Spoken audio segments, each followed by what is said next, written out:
Good morning and welcome to the Landmarks Preservation Commission's public hearing and public meeting of February 13th, 2024.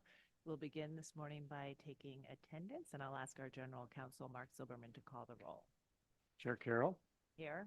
Vice Chair Bland, Commissioner Chapin, Commissioner Chen, Yeah. Commissioner Chu, Commissioner Ginsburg, Here. Commissioner Goldblum, Commissioner Jefferson, Commissioner Lutfi, Here. Commissioner Master, Here. Commissioner Holford Smith. Here. All right, good morning again and welcome to our public hearing and public meeting of February 13th, 2024. We have a very full agenda today with both public hearing items and public meeting items and from multiple departments. And this meeting is being held in our public hearing room in person at 1 Center Street on the 9th floor. It is also being held via Zoom and live streamed on our YouTube channel if anyone would like to participate remotely or watch the proceedings. And before we kick it off today, I have a bittersweet announcement to make. After 6 years on the commission, Ann Holford Smith is stepping down. And I can't tell you how grateful I am for your years of dedicated service. Commissioner Holford Smith, as all of the commissioners do, has volunteered countless hours to serve the city, including devoting a full day almost every single week to our hearings. And in addition, on top of that, reviewing materials submitted, making site visits. And our work has been immeasurably enhanced by Commissioner Holford Smith. Her background as an architect with extensive expertise in historic preservation, materials conservation, the creation of new design in historic contexts. And Commissioner Holford Smith, you have been a really informed and thoughtful voice on the commission, guiding the thousands of applications that have come to the commission during your years here, and a strong proponent of historic districts in particular throughout the 5 boroughs. So I have some fun facts. Since Commissioner Holford Smith's appointment in December of 2017, the commission has completed 75 designations, including 15 historic districts, 58 individual landmarks, 1 interior landmark, and 1 scenic landmark. And we have acted on nearly 1,800 applications during your time, which is pretty incredible. So on behalf of the city and the Landmarks Preservation Commission and all of the staff here, we want to thank you. I want to thank you for your dedicated service to the city and your steadfast commitment to historic preservation and the protection and preservation of the historic fabric of the city. So thank you very much for your service.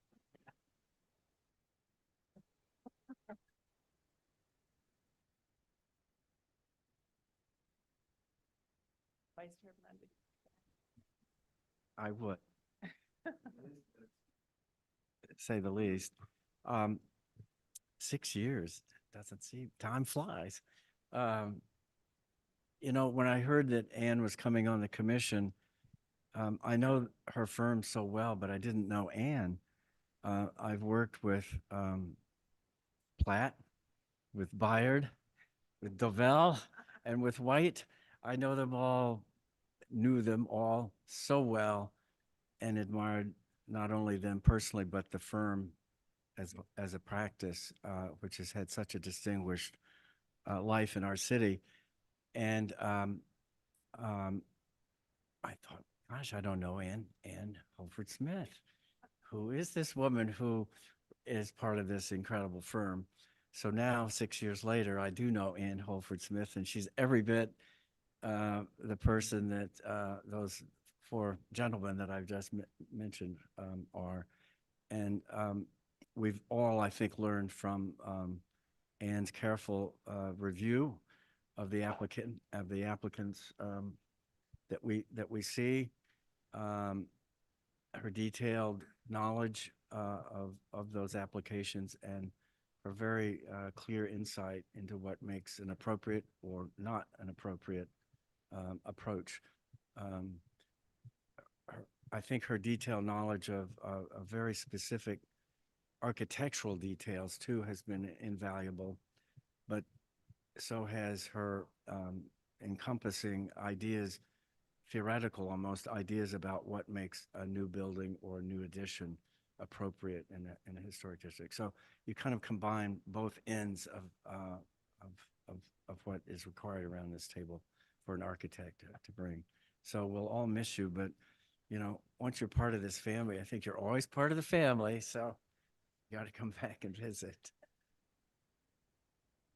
Well, thank you so much. It's been such an honor and a privilege to have spent these 6 years, and it's gone by so fast. I can't believe that it's been that long.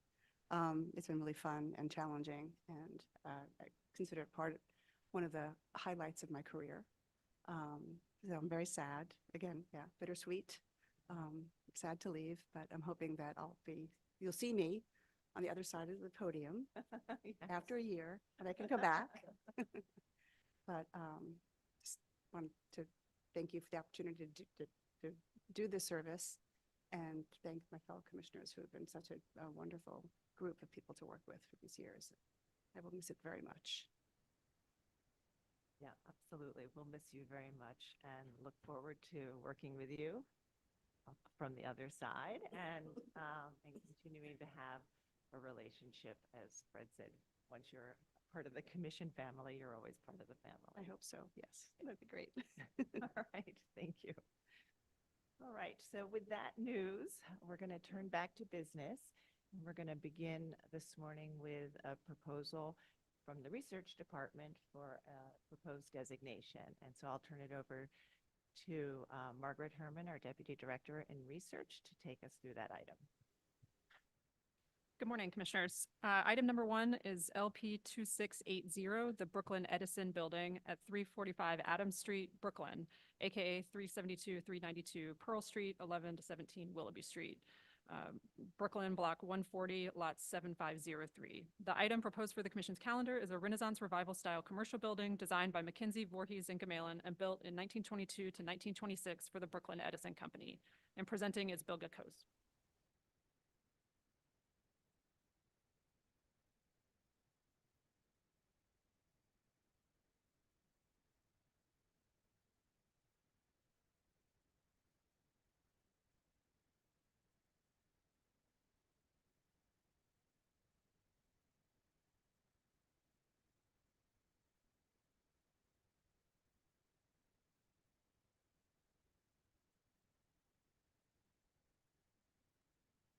Yes. Abby, would you be able to give control to the hearing account? Yes, Gregory, they do have to click on the screen this time today, so make sure that everyone clicks on the screen to take control, and then they can advance the slides. But right now we can't hear anything, so if the mic is on, we cannot hear it in Zoom. Okay, thank you.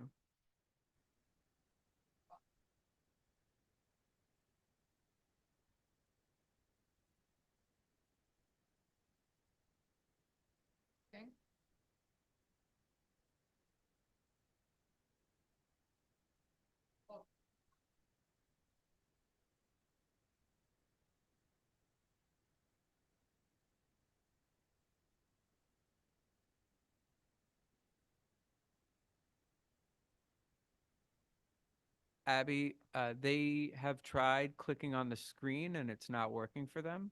Yes, they have control now, so if you try moving with your arrow keys or your mouse.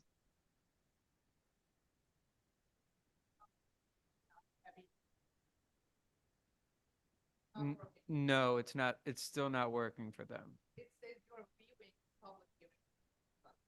When you give permission, like you were saying, you have. I just. Again, we cannot hear anything that is happening at the podium at the moment.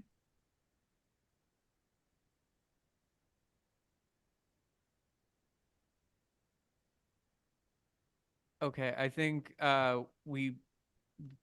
the account you might have given control to was Lisa's and not Podium's. I apologize. Okay. We'll try to fix that now. All right. I believe the podium account.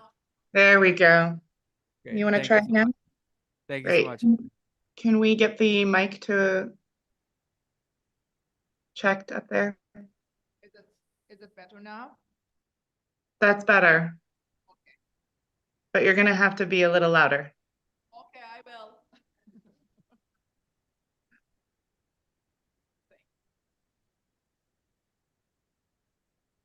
Start. Good morning. My name is Bilge Köse from Research Department. I'm sorry, Bilga, we cannot hear you. Good morning. My name is Bilge Köse from Research Department. The mic is not picking you up.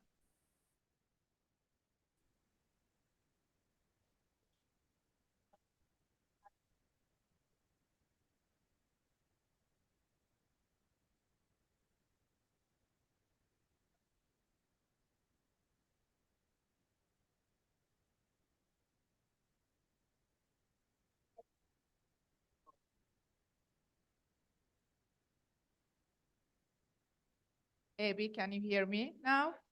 Yes, that's much better. Thank Perfect. Good morning. My name is Bilge Köse from Research Department. The Brooklyn Edison Building is an office building designed by Mackenzie, Voorhees, and Gmelin for the Brooklyn Edison Company and built between 1922 and 1926.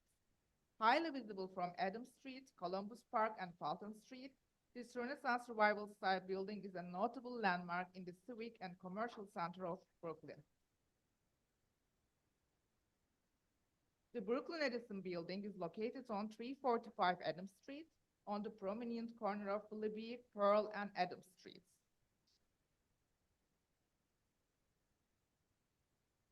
The building holds an important place within downtown Brooklyn's civic, municipal, and commercial core, contributing both to the historic Fulton Street shopping area and the plaza bordered by the Borough Hall skyscraper historic district.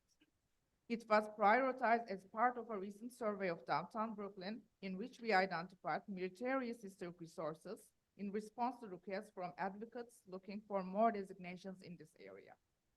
Downtown Brooklyn's existing designations include the neighborhood's significant commercial, institutional, and residential buildings shown here, including the Offerman Building, the Long Island headquarters of New York Telephone Company, New York and New Jersey Telephone and Telegraph Building, the First Free Congregational Church, and several others. Originally headquartered at 360 Pearl Street, the Edison Electric Illuminating Company of Brooklyn was founded in 1887 to provide electricity to the homes and businesses of Brooklyn. It was one of the Edison Electric illuminated companies that were franchised in cities across the nation after the success of the electrical installations by the company in Lower Manhattan. In 1919, Brooklyn Edison Company was formally reorganized after the merger with the Kings County Electric Company and smaller subsidiaries and became one of the biggest providers in Brooklyn. After the completion of subway lines from Manhattan by the 1920s, growth in residential development increased the demand for additional electricity capacity in Brooklyn. To answer this demand, the Brooklyn Edison Company purchased the adjacent lot to construct a new, larger building as its headquarters and commissioned Mackenzie, Voorhees, and Gmelin to design it. The practice of Mackenzie, Voorhees, and Gmelin was largely active from 1910 through 1925. After Mackenzie's death in 1926, the firm continued as Voorhees, Gmelin, and Walker until 1938. In its various iterations in the 1920s, the firm designed numerous notable office and commercial buildings throughout New York City, including Brooklyn Municipal Building, located in a close vicinity of Brooklyn Edison Building in Borough Hall skyscraper historic district. The firm is also well known with office buildings designed for technological infrastructure firms, including the Long Island headquarters of the New York Telephone Company and Barclay Vesey Building with Ralph Walker, and long-distance building of the American Telephone and Telegraph Company with Cyrus L.W. Outlets, both designated as New York City individual landmarks. The Brooklyn Edison Building was designed and constructed in two phases. The first phase took place in 1922-1923, and the building expanded northwards in 1926, doubling its footprint. Expansion also designed by Mackenzie, Warhead, and Kimalin.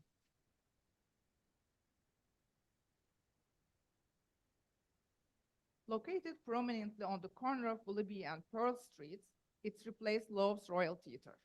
After its construction, the Brooklyn Edison Building became a notable addition to the financial and commercial center of Brooklyn. Designed in Renaissance Revival style, the building features a tripartite configuration with a stone base, brick middle section, and setback stone crown, adapting the provisions of 1916 zoning law.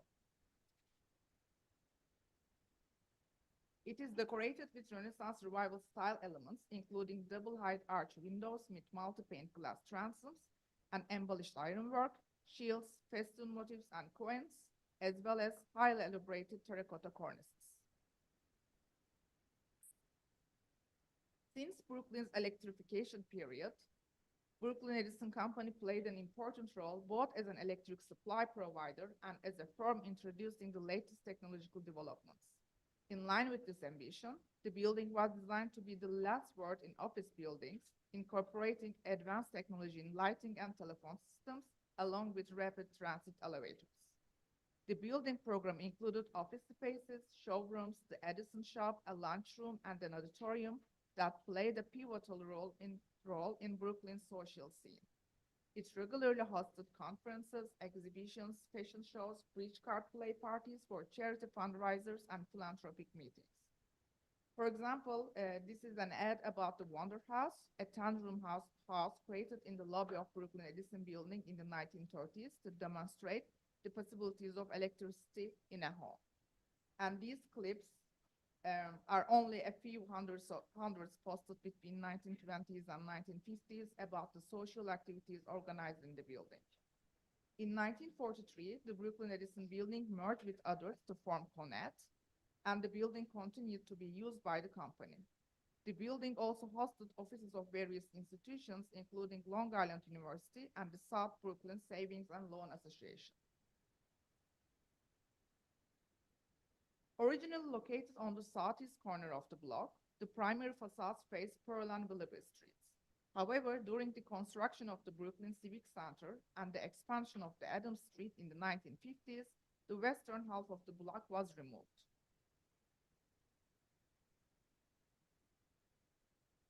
After the removal, buildings west of the Brooklyn Edison Building, the entire west facade was exposed and became more visually connected to the civic center of Brooklyn. The building was adapted to this urban scale alteration by moving its main entrance to Adams Street and the subsequent creation of storefronts along Adams Street, interpreting and replicating features on the original main facades. Despite these changes on the lower stories of the west facade, the building retains its historical character, maintaining highly intact Renaissance Revival style elements. Recently, the building underwent a sensitive restoration under the ownership of the New York City Department of Citywide Administrative Services, and is still being used as an office building with commercial use on the ground and first stories. The Brooklyn Edison Building was a testament to technological advancement and played an important role in Brooklyn's social and cultural activities. Today, highly visible from Adams Street, Columbus Park, and Fulton Streets, the building is a monumental backdrop to Brooklyn Civic Center with its intact Renaissance Revival style elements. Being used as an office and commercial building, it continues to serve the commercial and financial center of the downtown Brooklyn. Due to its architectural and historical significance, the Research Department recommends that the Commission calendar the Brooklyn Edison Building for consideration as an individual landmark. Thank you. Thank you, Bilga. Commissioners, do we have any questions? Yes.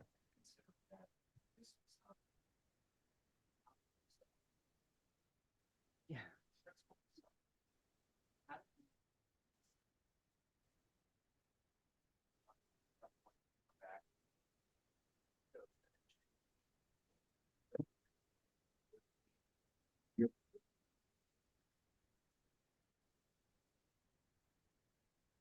Yeah, I think it's an interesting question because it doesn't fit neatly within our typical definitions of primary facade is generally a street-facing facade that is designed historically as a primary facade, and this wasn't. But I think that we would look at it the same way we always do and think about whether the changes that are proposed fit within the design and, where new window openings may be proposed. That may be appropriate, given the fact that it didn't have them in that one place because next to it. If it related to the other window openings and was consistent with the style of the building. So that's what I'd say. We'd look to the style of the building and the existing architecture to determine an appropriate intervention. That makes perfect sense, but you should make sure that that works its way into tax resolutions. Yeah. That's a good point. Yes, Commissioner Ginsburg. Sort of following up on that, what is now the primary facade is not a particularly attractive facade. And I understand there's some really nice details, and from certain angles, this building is quite impressive and beautiful. But I'm not totally convinced it should be individually landmarked when the major facade is an afterthought, and sometimes afterthoughts are really beautiful. I don't find this one particularly so, but I realize there's been a lot of research and I'm sort of on the fence about it. So I'm flagging this now to hopefully learn more and discuss more. Thank you very much. And it is interesting, that primary view that sort of faces the civic center there is the side elevation, but one does experience this building as you go up and down the street, linking on which street? Adams Street. No, not Adams, the one that goes into, is it Fulton? Willoughby.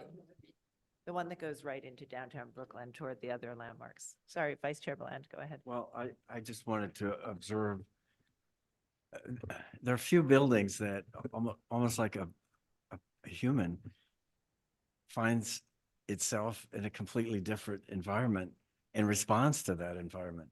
I think people do that from time to time, but buildings rarely do. And this one has, at least to some degree, as it's, as it found itself now fronting a wholly different situation. So I find it to be a very interesting situation. I don't disagree with Mark that, as an individual landmark, let's be careful. It's not the most beautiful building we've ever seen of Renaissance style, but I think it's an interesting building, and I think we should continue to study it and think about it as we near a vote. Other thoughts? Oh. So I think, we were asked to look at downtown Brooklyn. And so we have been looking at a lot of sites in downtown Brooklyn. This research team has started to do some initial survey work there, and we have identified a few that do merit designation. And we've started to do further research and outreach as well, property owner outreach. And so these things move on different paths and different tracks, but this one seemed ready to go. Yes. Okay. All right. So with all of those thoughtful comments, I think it would be great if we could move to calendar this and continue to have a discussion, hold a hearing, and think about all of the comments and maybe try to address some of them in the hearing as well, presentation, and hear from the public. So Vice Chair Bland, would you make a motion to calendar it? So moved. Thank you. And Commissioner Holford Smith, would you second that motion? I second it. All in favor, say aye. Aye. Aye. Aye. Any opposed? Okay, so this is officially calendared and we'll hold a public hearing in the very near future. Thank you. And we'll now move to our Preservation Department public meeting agenda.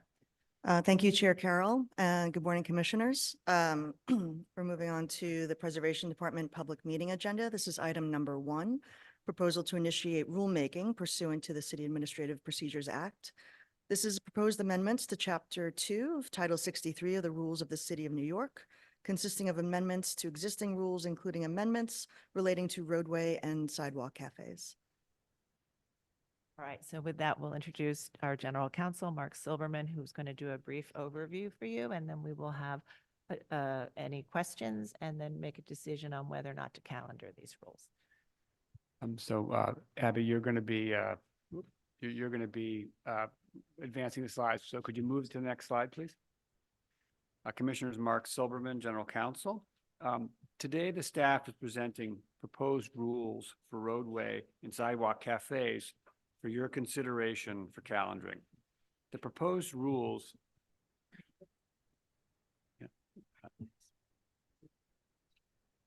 All right. Let me start again. Commissioners, today the staff is presenting proposed rules. Okay.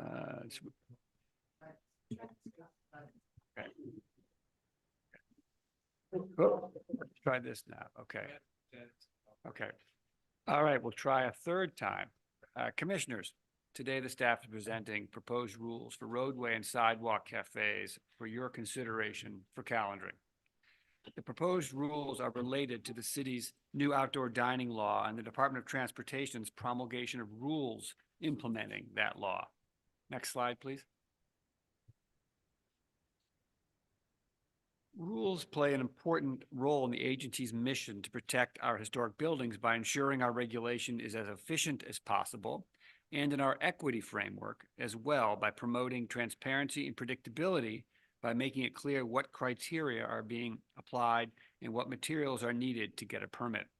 As you know, approximately 95% of all applications are handled by staff pursuant to our current rules. By streamlining regulatory review, rules support the broader goals of the Landmarks Law to promote economic recovery and growth in areas under our jurisdiction.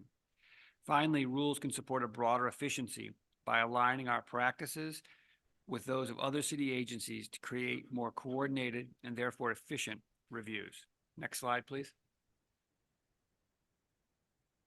Mayor Adams signed a new law in August 2023 to create a permanent outdoor dining program encompassing both sidewalk cafes and roadway cafes. DOT has taken the lead on developing regulations and will be responsible for overseeing the program. DOT has engaged with private and agency stakeholders, including LPC staff, to develop siting, safety, and design guidelines. DOT has been through the rulemaking process, including a public hearing late last year, and recently published final rules in the city record, which will be effective on March 3rd. Next slide, please.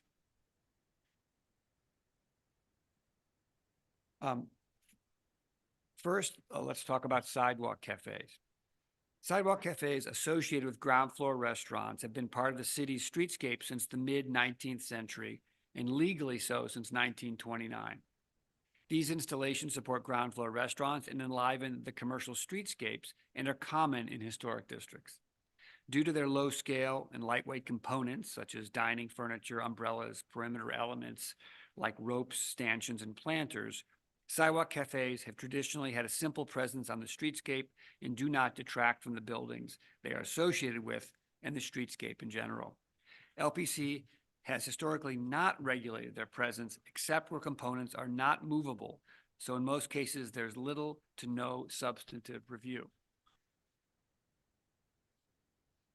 Okay. Commissioners, I'm not going to look at you so the mic picks me up. Sorry. Pre-pandemic, there was a limited sidewalk cafe program in place and operated by the Department of Consumer Affairs, now the Department of Consumer and Worker Protection. They would refer applications for sidewalk cafes to the LPC. We would review these applications solely to determine if there were permanent or non-movable elements. Typically, there aren't. LPC's review of these ephemeral sidewalk cafes is not covered anywhere in our rules. If the restaurant wanted an awning or something attached to the building, they would need to obtain a separate permit from the LPC, and we would review that work scope in accordance with our current rules. Most of the time, this permanent work would be reviewed at staff level, but there are a few instances when the commission was required to review, such as the awnings at 80 Spring Street, which were reviewed because they had text on the side panels, and the application at 55 Gansevoort Street, where they were installing a floor and continuous planter barriers. Next slide, please. Oops, sorry. One more, sorry. There we go. The outdoor dining law passed last year codifies the current practice for sidewalk cafes. Their look and function remains as before, low, temporary, and movable, and they would not be permitted to be enclosed. As an aside, the law prohibits any new enclosed sidewalk cafes altogether. The design criteria for sidewalk cafes, as passed by the DOT, allows for awnings and canopies, as well as heating elements, lighting, etc. The LPC would continue to review aspects of the proposals that are attached to the building or the paving, such as awnings or electrical connections, for compliance with our current rules, and to make sure any penetrations and installations avoid damage or concealing architectural features or paving. Next slide, please. And one more. Cafes associated with restaurants and bars and situated in the roadbed were not permitted before the COVID-19 pandemic. During the pandemic, the city allowed them in order to address safety concerns and support eating and drinking establishments during the economic turndown. Due to the nature of the emergency conditions under which they were born, roadbed cafes were created in a mostly ad hoc manner in terms of form and design. During the pandemic and since, they have generated both supporters and detractors. The city passed the outdoor dining law to set uniform siting and design guidelines. The law requires owners to obtain both a revocable consent and a license from the city. Next slide, please. DOT has adopted extensive siting criteria and detailed design guidelines and will be making a presentation at the public hearing if the commissioners vote to calendar the proposed rules. To summarize some of the important limitations, they are seasonal. Roadbed cafes can only operate for 8 months between April 1st and November 29th, and then the installations must be removed. Siting, they must be located directly in front of the establishment cafe that they are associated with and can be no longer than 40 feet. Specified distances away from intersections, crosswalks, bus stops, hydrants, electrical vaults, etc. And also require a gap of at least 3 feet between cafe enclosures erected by adjacent restaurants. As far as design, they must have low water-filled barriers that can have outside cladding material or a similar barrier that meets outlined safety requirements. They can be no higher than 42 inches, can be taller only on the roadway side, and that side, if taller, must have a level of transparency. In other words, cannot be solid or opaque and have no solid roof. Finally, advertising is significantly limited to 10% of the area on which printed, and no lighted or flashing signage is permitted. The content of advertising is limited to the name, logo, or menu of the establishment. These criteria will generate roadway cafes that look and feel much different from the ad hoc cafes erected during the pandemic, which could be fully enclosed with taller sidewalls, extend along the road, and sidewalk for longer stretches, and directly abut adjacent cafes without gaps. Current cafes will have a grace period to continue to operate before they are required to get a DOT permit and comply with the new requirements.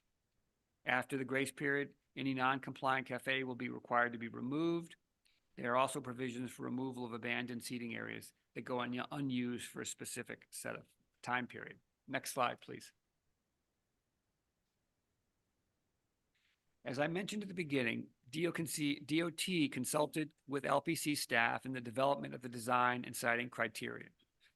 Given the adopted siting and design criteria, and since installations are designed to appear temporary and for roadway cafes must be seasonal, LPC staff feels these dining setups will have no impact on significant exterior architectural features of buildings or the streetscape in general.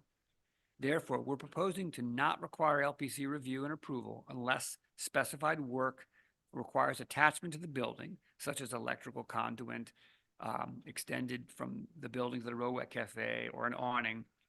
In that instance, and for that conduit penetration only, will an LPC permit be required. Attachment to pavement would also require LPC review.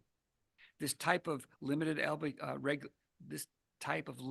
regulatory review mirrors our historic approach for sidewalk cafes and has been previously and successfully adopted by the Commission with respect to public pay telephones and the link kiosks. Next slide, please. Just a final word about process.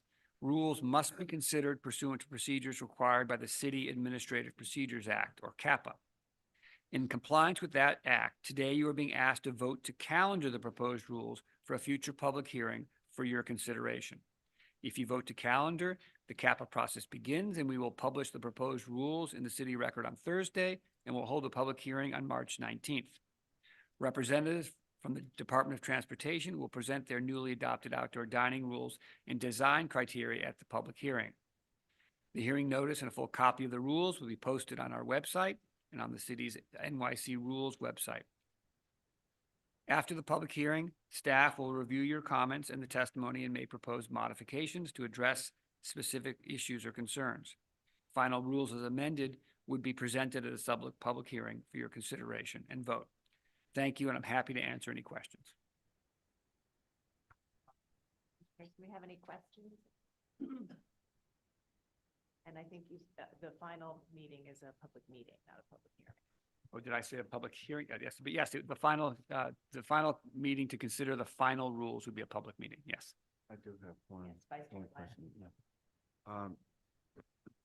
Slightly unclear, but it seems to me as if most of these things would not come to the commission at all. But it would come to the staff, not the commission for public hearing for the most part, right? I mean, attachment of a electrical conduit or something like that would go to the staff. Well, yes, As long as we pass the rules. that's right. So any attachment would be approved by the staff if they could be approved pursuant to our rules. And we expect that in most cases that would be the case, just like it is now. Other questions?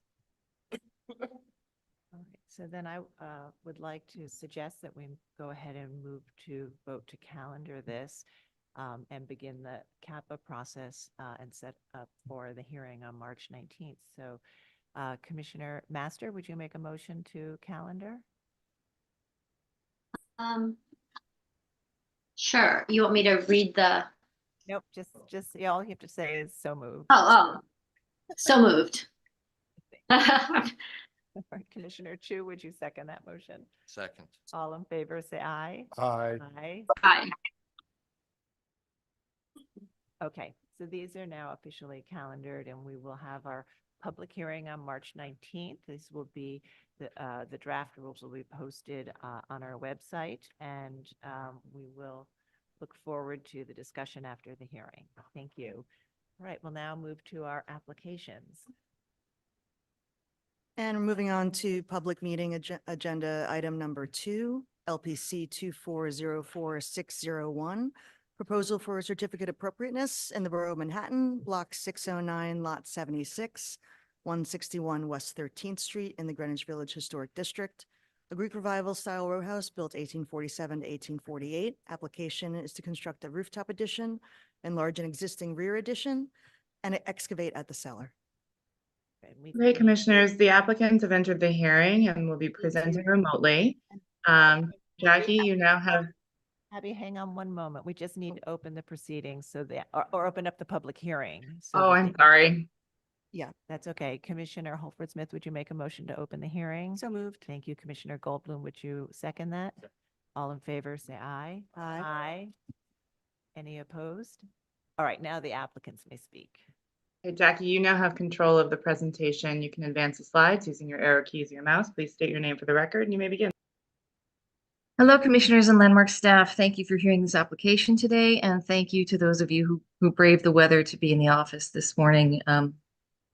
those of us who depend on your hearings to make progress for our applications really appreciate your effort. So again, Jackie Pudu-Vallon, I'm here today with the architect, Elise Irizarry of Emporium Design. This is 161 West 13th Street, a Greek Revival style row house. The proposal is to construct rooftop and rear yard additions, to reconstruct the top floor rear facade, and to excavate the cellar and under the area of the proposed rear addition. There's also associated work at the front facade that will be handled at staff level, including restorative work. The house is located on the north side of West 13th Street between 6th and 7th Avenues. Its location backs up to 14th Street, which is outside the district. And of course, there's an empty lot right behind this house. So the work at the rear will be visible from 14th Street. Here are some historic photos of the house showing you how it looked in the 1940s, the 1968 designation photo, and its current condition. In the 1960s, a large apartment building was constructed next to the house at the corner of 7th Avenue, leaving an alley between the house and the apartment building. And it's through that alley that there will be visibility of the rooftop addition as well, which I'll be showing you later in the presentation. Here are some streetscapes to give you a sense of what this block looks like. Here on the top is the north side of 13th, where you can see the rest of the house's row, which extends from 161 to 147 West 13th. On the bottom is the south side of the street. This is a streetscape dominated by early 19th century row houses, and again anchored at the avenues by large 20th century apartment buildings. These axons show the existing rooftop and the proposed addition. The inspiration for the form of the addition is the studio windows that were installed on houses in this district in the early 20th century, with their canted walls, vertical mullions, and standing seam metal cladding. Mechanical units are proposed on top of the addition, as well as railings on both roofs, and raised flues at each lot line wall. You can also see in this axon the volume of the proposed rear addition. Here's the existing building section looking east. You can see that there's an existing 2-story full width rear addition, and that beyond this house, the house at number 159 already has a full height rear addition. Here's the proposed building section with a red dotted line to indicate the existing building envelope. So here you can see the proposed rooftop addition, which would have a modest floor to ceiling height of 8'6". The overall height of the addition at the front of it would be 10'10", and at the rear 11'6". The addition would be set back 15 feet from the front facade and 2'6" from the rear facade. You can also see that there's mechanical units on top of the addition and the new railings.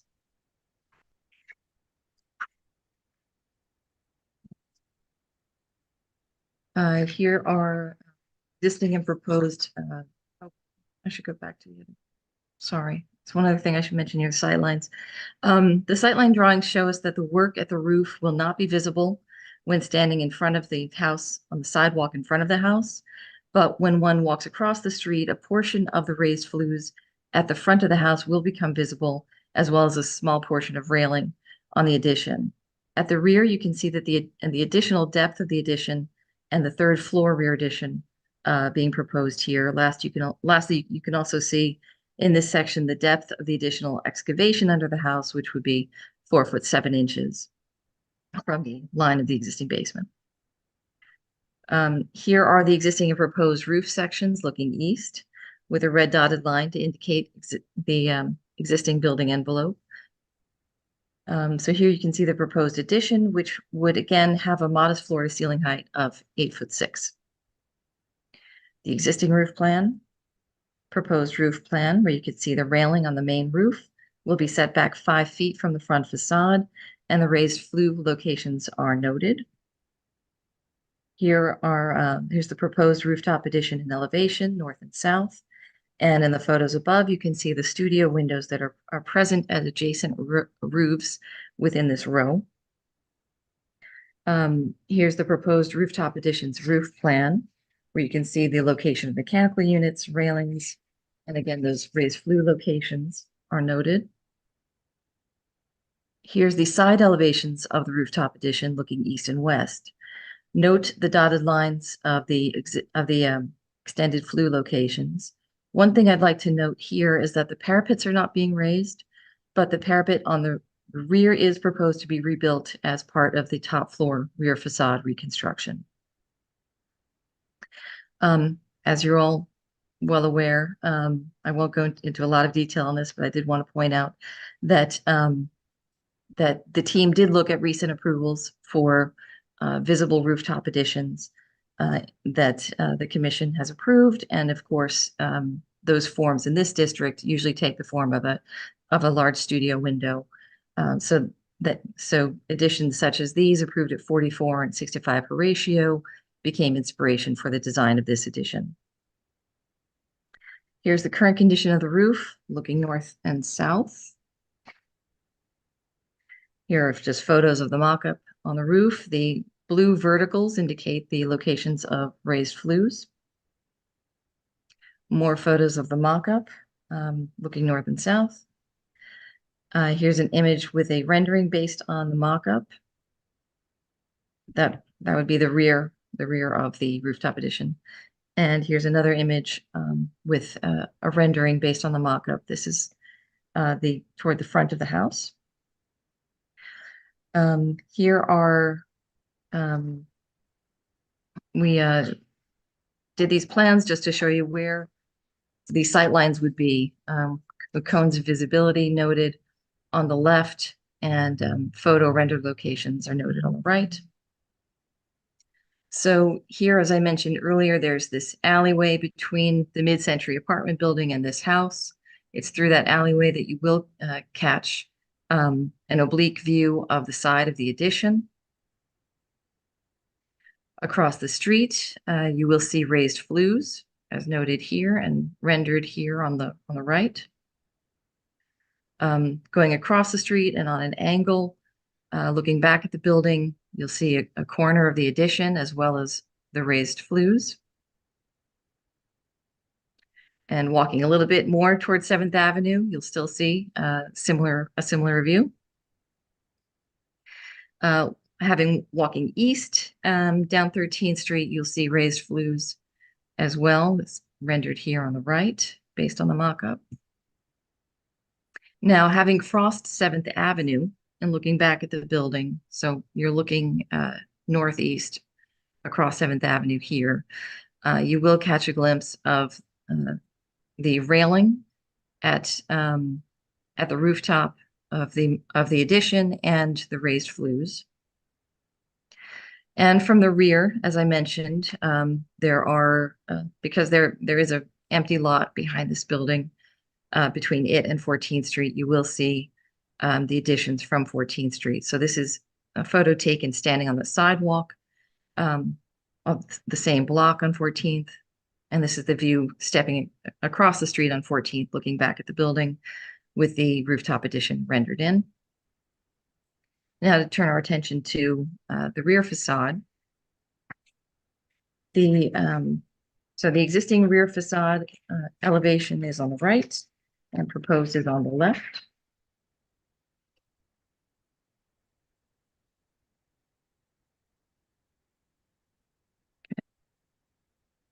So the addition will have wood framed, basically an enlarged masonry opening to accommodate these windows, and it would be wood framed with a sort of neoclassical vocabulary, painted white, pilasters at the sides, moldings at these spandrel panels in between the window openings, with punched openings within the masonry at the top floor of the addition. And then at the top floor of the rear facade, which again, proposing to reconstruct, the change there would be that the one window is proposed to be moved over and turned into a door to access the terrace atop the new addition. So this is the condition of the existing rear facade. You'll note that it's currently clad in stucco. And for that reason, the team has decided it will be possibly damaging to the brick to try to remove the stucco. And the intention is to have a brick finished addition. So for that reason, that's the main reason really, to want to reconstruct the top floor rear facade so that it's built with sound brick to match the color of the original rear facade. Here in this axon, you can see the proposed addition, which will be at the basement levels, excavated by about 2 feet from its current grade with a terraced rear yard.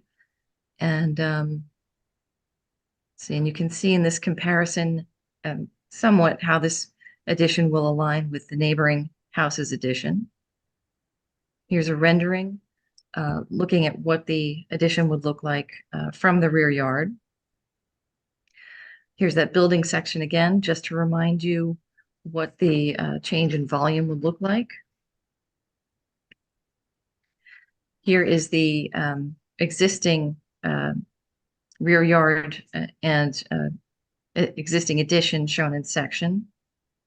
And for comparison, the proposed addition and proposed rear yard, terraced rear yard.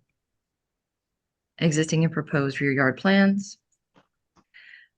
Historic maps, just to show you how this block has evolved over time. It's always been a very heterogeneous block with varieties of scale of buildings. And here's an aerial view of this particular row of row houses, which I think is probably the best illustration to show that this house for a very long time had lost its original relationship to the rest of the houses in its row because of the succession of additions at the rears of these other houses. So on the far right, you see 161 West 13th. Next to it are 2 houses that already have had two full height rear additions, as well as then lower additions. And then the other houses in the row as well have 2 and 3 story full width rear additions. Here's a photo taken from the rear yard of this house, looking at the neighbor's house, just to see what those rear facades look like now. A photo from the roof, looking down at the neighboring rear additions. Oops. This is just a current block plan showing you where there are currently rooftop additions and the depths of the other rear yard additions. And more close-up view, so you can see how this rear yard addition, which would extend about 19 foot 6 inches, how that will align with the other additions at the other houses within the row. And again, it would not actually extend further into the interior green space than the other houses in the row. And the proposed rendering again for the rear. And this is what the view would look like from 14th Street. The materials, as I hope I mentioned earlier, standing seam zinc for the rooftop addition, red brick at the rear, brownstone, cast stone for details such as lintels and sills at the rear, white painted finish for the wood elements, bluestone paving at the rear yard. And that's our presentation. I look forward to your questions and comments. Have some questions, Vice Chair Bland. Can you, this is a good slide for my question. What is the prospect for the empty lot there on 14th Street? We don't know. We don't have any information on that, I'm sorry to say. But it's fair to say that it's not associated with another adjacent property, and therefore it's not going to stay empty on 14th Street forever. I would imagine not. I mean, how long can something stay, unused space in Manhattan? But we just don't have that information. But Jack is, Yeah. you understand that it is a separate tax lot and not connected Yes. to. Yeah. Okay. Yes. All right. Any other questions? Yes, Commissioner Ginsburg. It's somewhat unclear. Above the first floor, it seems to be farther out than the adjacent addition. Am I reading that correctly? Let me go back to, does this help you?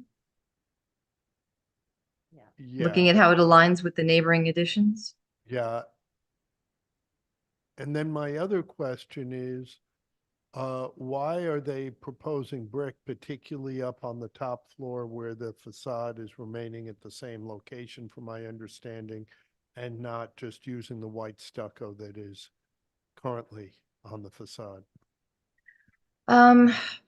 Well, I mean, aesthetics, but also for long-term stability of the structure. The architects feel it would be in the best interest of, maybe I should let the architect speak to this one, but the intention is to you know, build a rear addition that's clad in brick, thinking that would be more contextual and more in keeping with previous LPC approvals for rear additions, but also understanding that you may not know the condition of the wall until you remove that stucco and can see what's happening under there. And once you've, of course, removed the stucco, then you could find that it's very hard to do that without damaging the brick. So I think I should also have Elise, the architect, speak to this question. Hi, everyone. This is Elise here from Emporium Design. Jackie put it together pretty succinctly. In addition to that, there is the intention of returning that rear facade to its original state, pre-stucco cladding. It is originally a brick wall. That rear addition was added at some point between its original construction and now the existing stucco clad addition, and we're assuming as well that stucco cladding on the upper floors. So in an effort to restore it to its original brick, our intention was to remove the stucco, but because of the reality that we're likely going to encounter some issues with the wall there, it's going to be, the intention there is to reconstruct it in its original state with an original looking brick that would be contextual with the rest of the block. How do you know the original was brick and not stuccoed? Because that's just generally how these houses were built in the early 19th century. Thank you. Yeah, and I don't know, Jackie, if other houses in the row still have brick on their rear facades. Well, let me get to that photo again. Sorry, there's so many to click through. I wish I could have gotten a better, the aerial view. These are generally brick. It was hard to get a good photo standing in the backyard of this house. I can tell you this house at 151 looks like it's got painted brick. Here's what we can see. So it's, there's been so many alterations to the rears of these houses.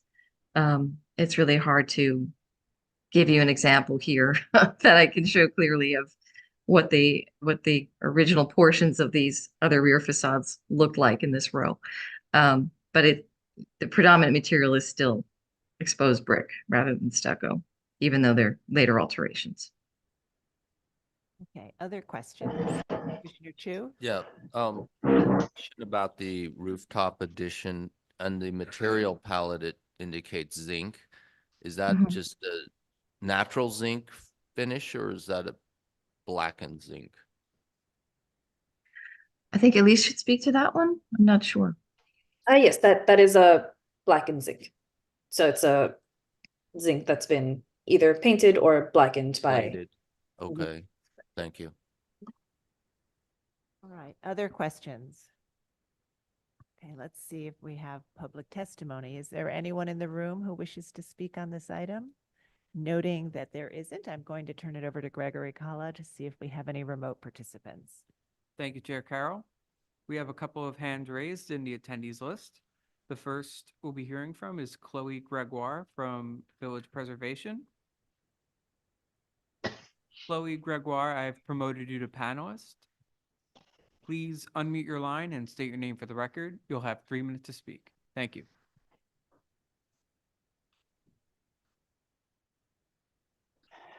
Good day, Commissioners. My name is Chloe Gregoire, and I'm speaking on behalf of Village Preservation. Thank you for the opportunity to testify.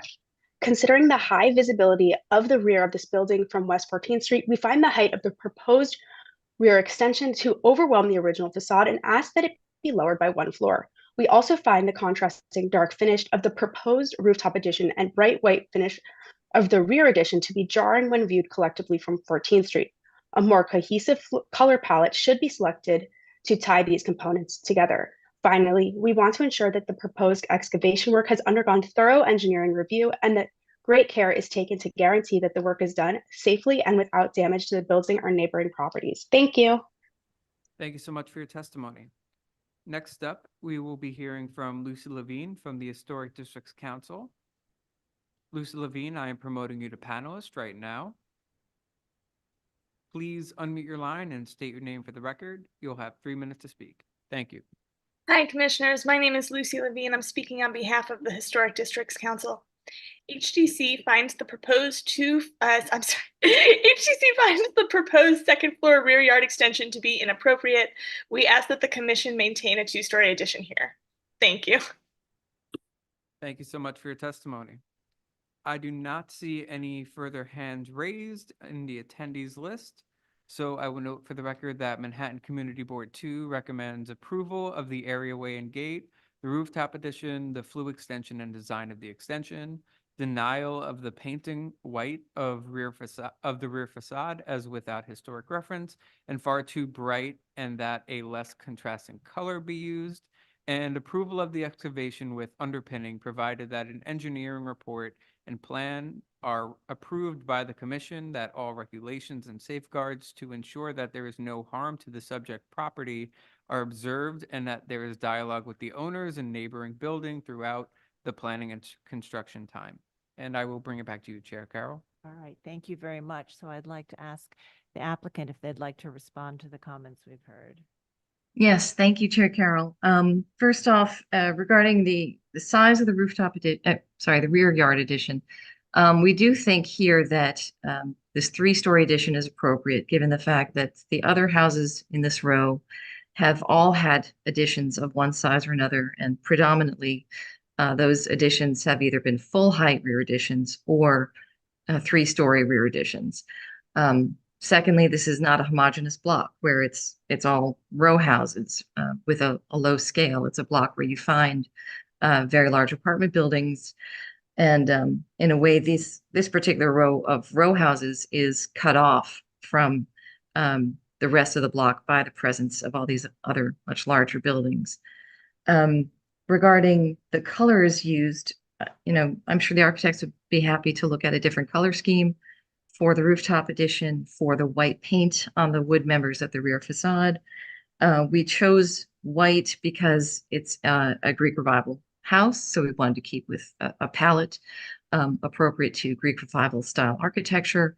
And we were also referencing, which we have some images in our appendix if anyone's interested.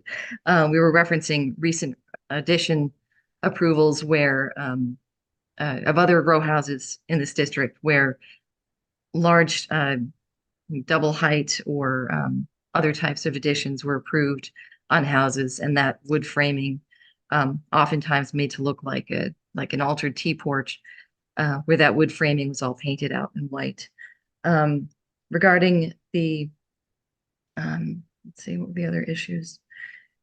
Regarding the community board's comments, they actually saw a substantially different proposal for the rear facade, where we had the wood framing really dominating the design for the rear addition.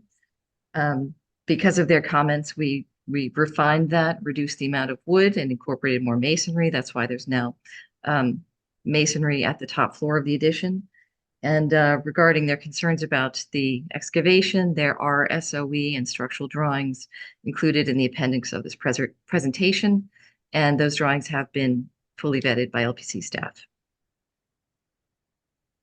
All right, thank you. Commissioners, any final questions? No? Okay, so I think we can move to our discussion. Commissioner Chu, would you make a motion to close the hearing? So moved. Thank you. And Commissioner Holford-Smith, would you second that motion? Second. All in favor, say aye. Aye. Aye.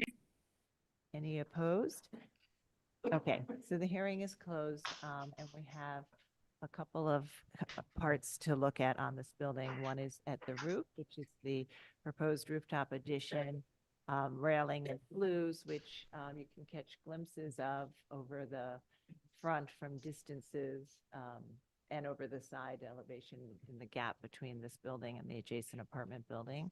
And then at the back, where we can see the rooftop addition and the rear yard addition, which is 3 stories in height, which is, as the applicant said, this is a varied block with different building typologies of varying sizes. And even within this row, there are other 3-story additions, and the 2 that are visible through this gap view along with this building are both of those have full height additions. So there's no uniformity in that view anymore.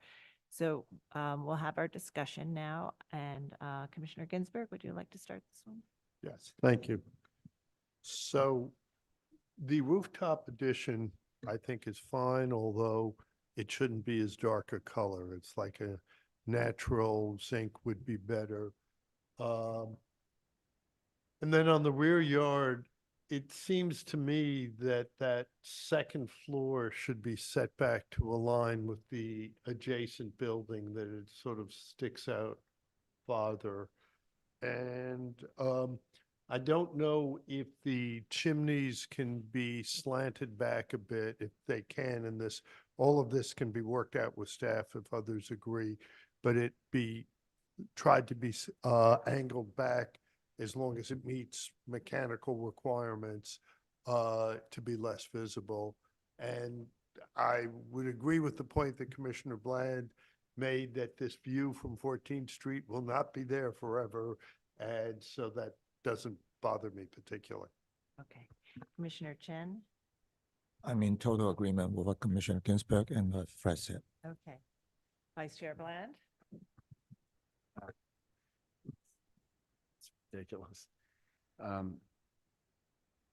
Yeah, I just want to reemphasize this view from 14th Street will not be there for very long. 14th Street is obviously not going to remain a vacant lot for that long. So this is a view that will never be seen in the relatively near future. So I think that's an important concept. In fact, the building that may be built here may be full lot right to the end of the lot, because it's, I think, within 100 feet of the corner. So, and it's a commercial strip. So, and I think it's important to realize that this is not a classic donut at all. It's a very unusual situation with lots of existing buildings with houses, but have changed over time significantly with big rear yard additions. I also happen to think this is a very handsome design as is, and sometimes that trumps other things. And I think that in this case, I don't have a problem with the, is that the 3rd floor? Sticking out a little bit further than the neighbor. It seems to echo more or less the gestalt of the buildings to the left. And therefore, I don't think I have a problem with anything other than the darkness of the roof. But the zinc is fine, just don't blacken it.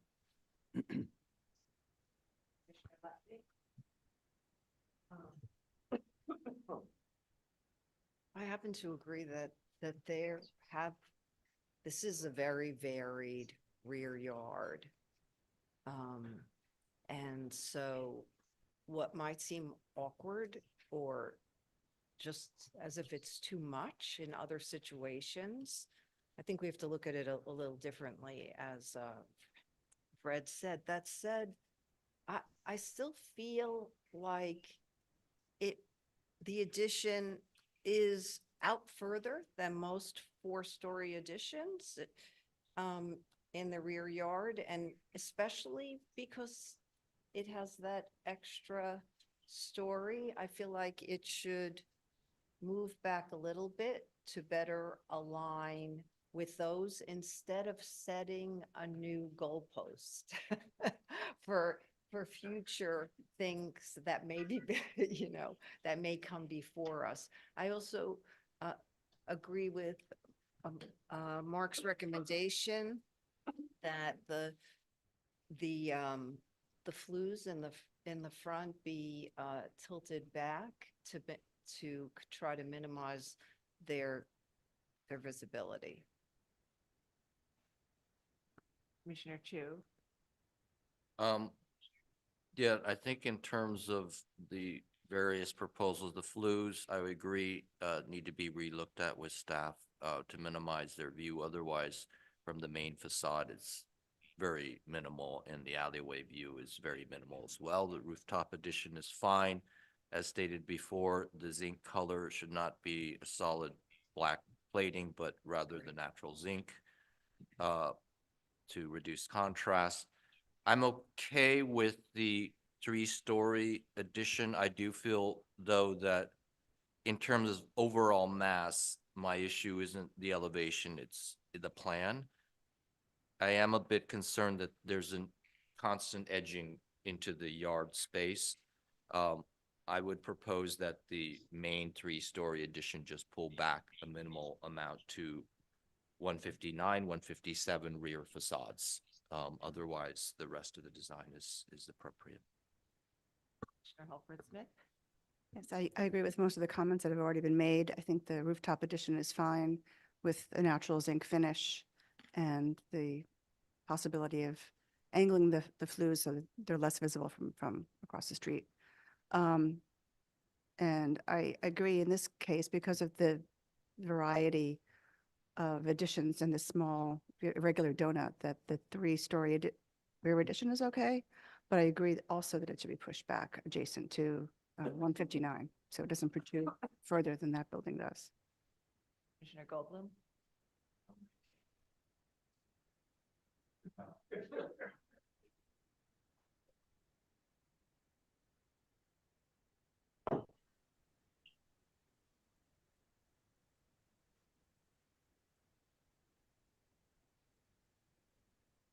What's appropriate about this is that it looks like a facade.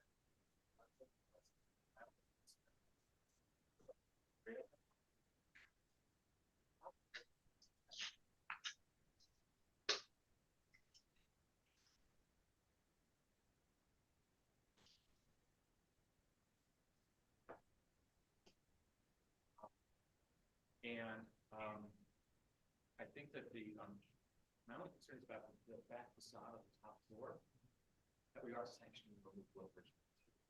So I think that I would suggest that the applicant staff, it seems that that facade after a roof stuff perhaps not staying for what's found in it, that it should be replaced, preferably with windows in the same locations, not relocated. But because there is a row there, even so this compromise and scattered stuff.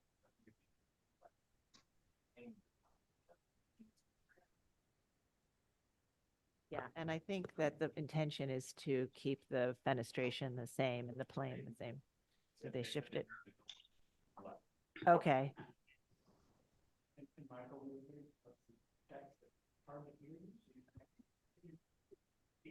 Okay. All right. Commissioner Master? Yes, I agree with a lot of the other comments.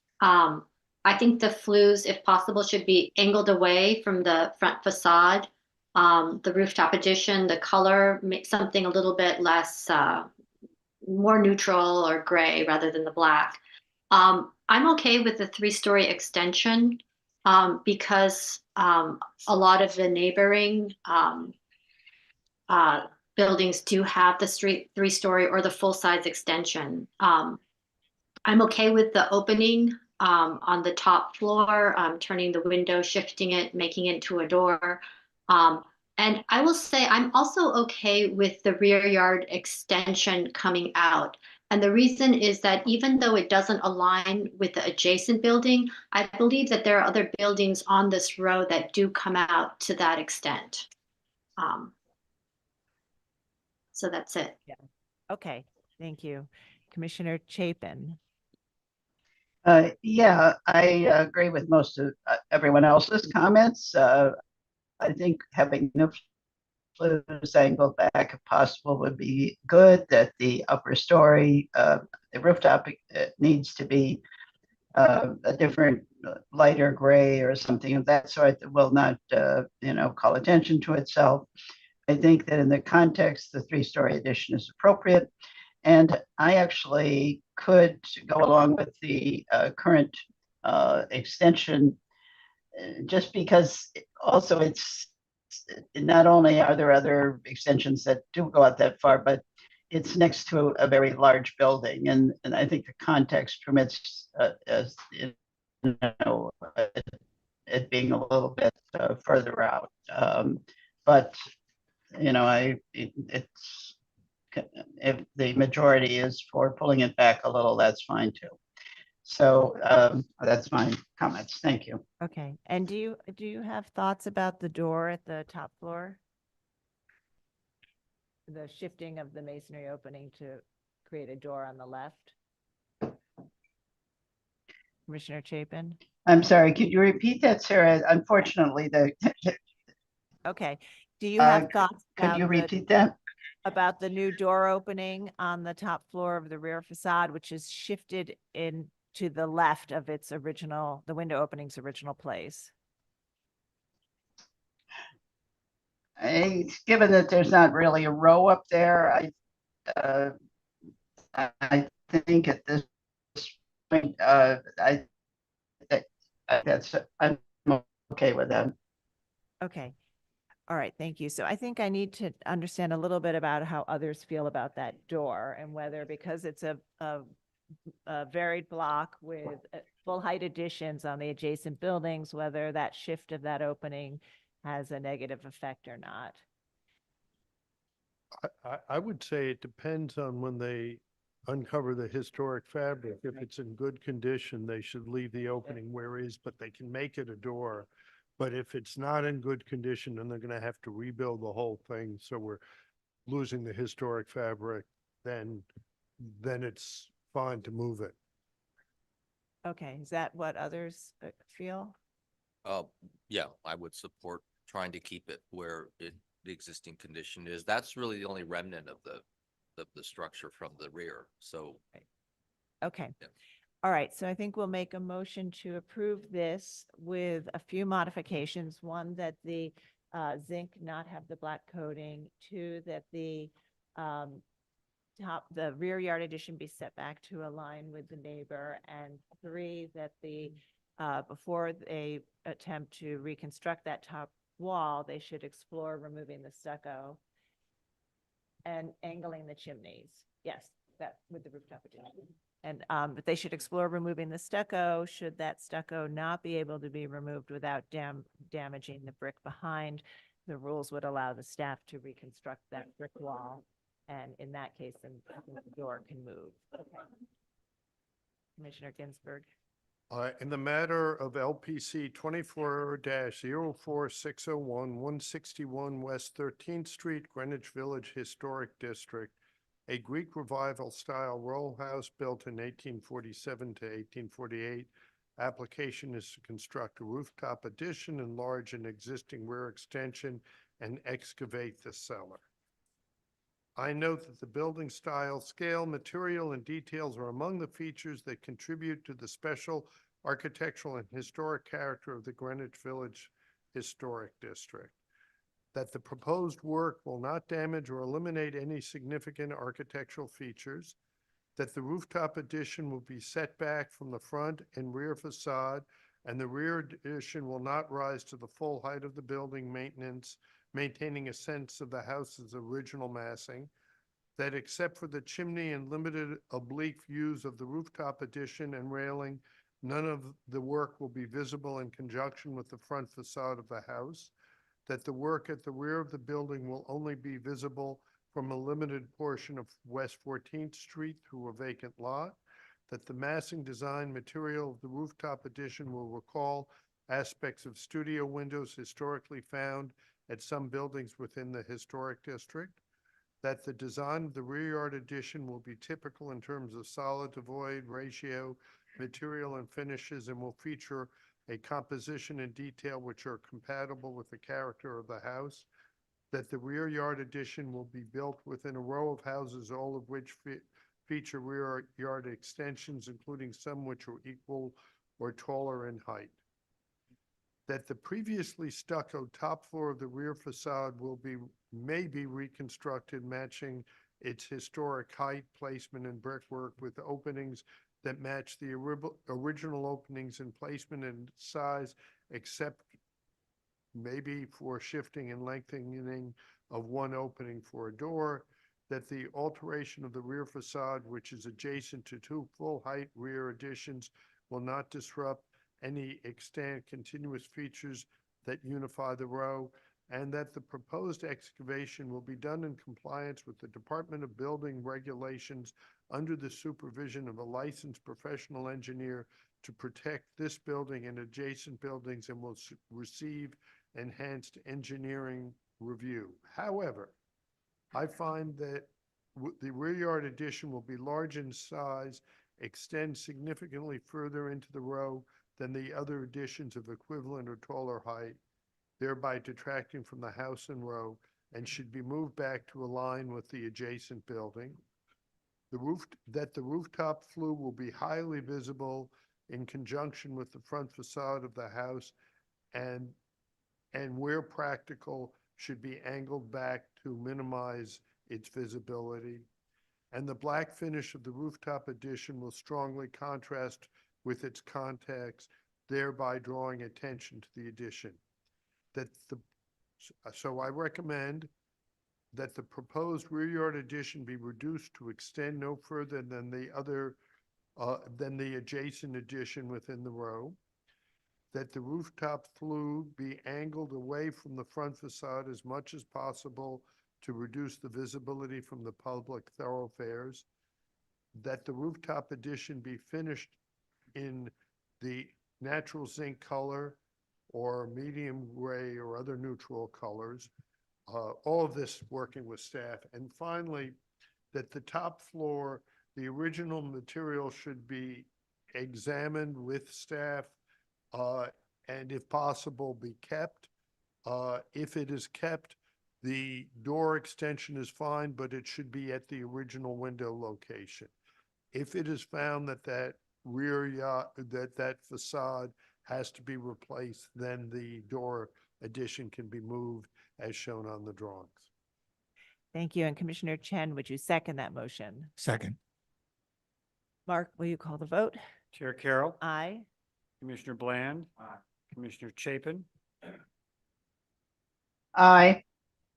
Commissioner Chen. Aye. Commissioner Chu. Aye. Commissioner Ginsburg. Aye. Commissioner Goldblum. Aye. Commissioner Lutfi. Aye. Commissioner Master. Aye. Commissioner Holford Smith. Aye. With 10 in favor and none opposed, the motion passes. Thank you, Commissioners. Thank you. We'll move to the next item. Moving on to public meeting agenda item number 3, LPC 23-10212, a certificate of appropriateness in the Borough of Manhattan, Block 831, Lot 33, 1 West 29th Street, AKA 270-272 Fifth Avenue, Marble Collegiate Church, individual landmark. A Romanesque Revival style church with Gothic Revival style details, designed by Samuel A. Warner and built in 1851 to 1854 with later additions. Application is to construct a stair bay and reclad secondary facades, and the applicants will present once we open the proceedings. Okay, thank you. And so let's open the proceedings so the applicants can start. Commissioner Holford Smith, would you make a motion to do that? So moved. Thank you. And Commissioner Chen, would you second that motion? Second. All in favor, say aye. Aye. Aye. Any- Aye. Okay. All right, the applicants may speak after James introduces the project. Good morning, Commissioners. James Rosillo, Preservation Staff. At the public meeting of October 3rd, 2023, the Commissioners reviewed a proposal to remove a section of Tuckahoe marble on the West 29th Street facade and its return coining at the visible west facade, and the build up the west facade parapets and clad this visible secondary facade with limestone. The Commissioners did not support the proposal for limestone cladding and expressed a clear preference for the restoration of the brick facade and its features, which the applicants have noted were painted and had areas of spalling in need of repointing. The commissioners had mixed opinions on the cladding and the existing bump out, and originally served as a connecting block, and whether that feature should now be clad in stone or new brick. The applicants have returned with an updated and revised design that notes the condition of the exposed brick facade as more deteriorated than previously noted, and have returned with the restoration of the Tuckahoe marble. Reverend Stan Sloan of the church is joining us virtually for a quick introduction. John Hughes of the church is also here in person, and architects John Pavazzo and Matthew Mantilla from Howard Zimmerman's office are here to go over this revised proposal. And I'm just going to make sure that Reverend Sloan can unmute himself. Yes. Good morning. Thank you for letting us be here. Just to give a little background, this site, we originally had a building that connected against the west wall of our church. And we entered a real estate venture. Our partner was HFZ to have a full floor of condo for the church purposes in the building next door. That real estate venture failed, and we had signed on to guarantees that could have left us bankrupt.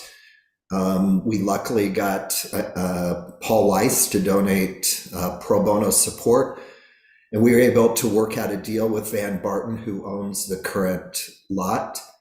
Not only did we get out of the guarantees and save the future of the church, which is the oldest corporation in the United States, but we were also able to get a settlement to repair this wall, since it has left our west wall exposed, and there's problems that of course come with that.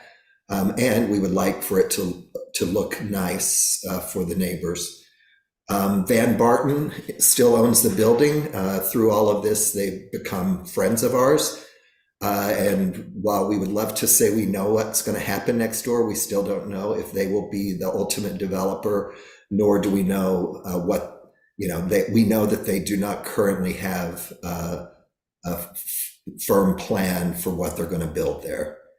So we're just hoping now that we are no longer going to use the limestone, that we can put up fresh brick, because the brick that is there, as you'll hear more about, is significantly deteriorated and would result in structural harm to the church if we tried to remove it.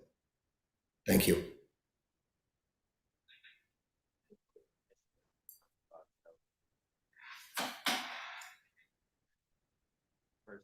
And I'm just going to interrupt you for 1 minute. We're having audio issues, so if you could just speak as loudly as possible, that will help. Okay, I have a loud voice. Good, okay. I'm going to give you a brief overview, which you've already heard part of, regarding the previous and the revised submission. A brief relevant history with regard to the area of work, and then review the conditions of the west wall, which Reverend Sloan referenced. And then Matthew's going to take over and describe the actual, our approach to the design.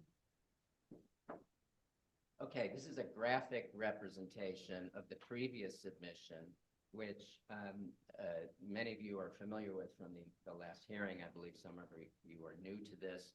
That was based on the development. It was based on an approved design that was approved when the site was going to be developed to the west. This was a revised design reflecting that there was not going to be any development.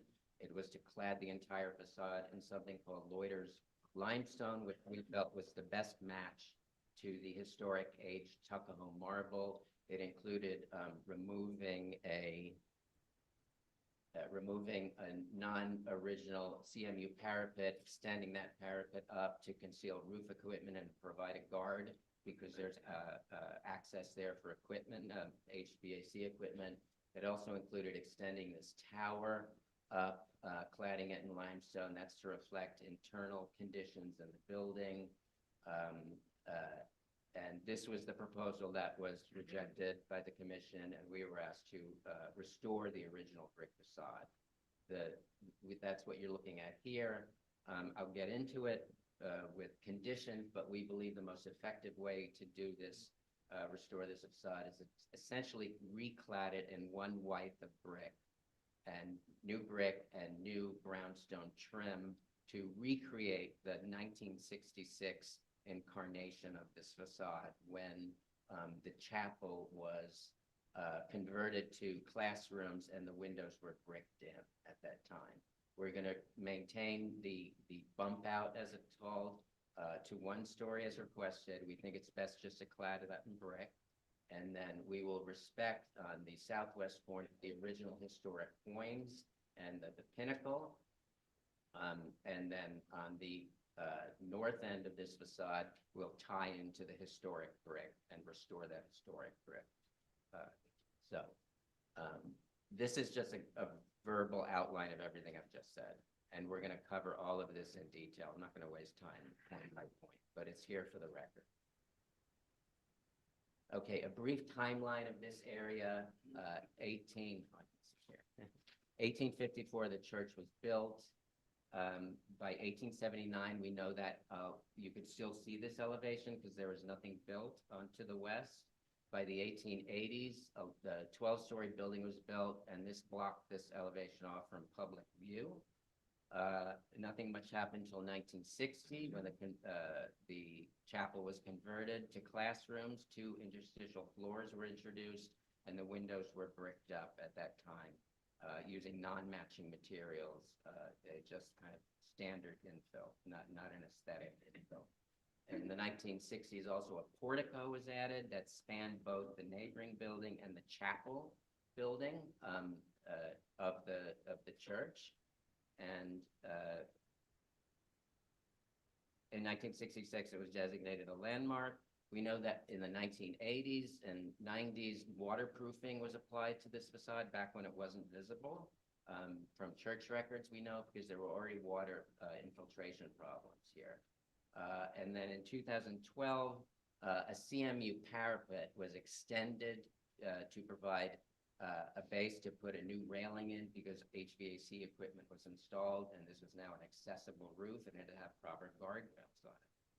In 2014, the portico, the neighboring building were all removed, demolished, and its south entrance was returned to its original appearance using white Tuckahoe marble, which turned out not to be Georgia white marble turned out not to be such a great match for the aged Tuckahoe marble. That takes us up to this elevation, which in 2015 was proposed back when the site was going to be development. This was going to be clad in limestone, approved by the commission, and the windows were going to be reopened, and this was going to be essentially become a principal facade of the building.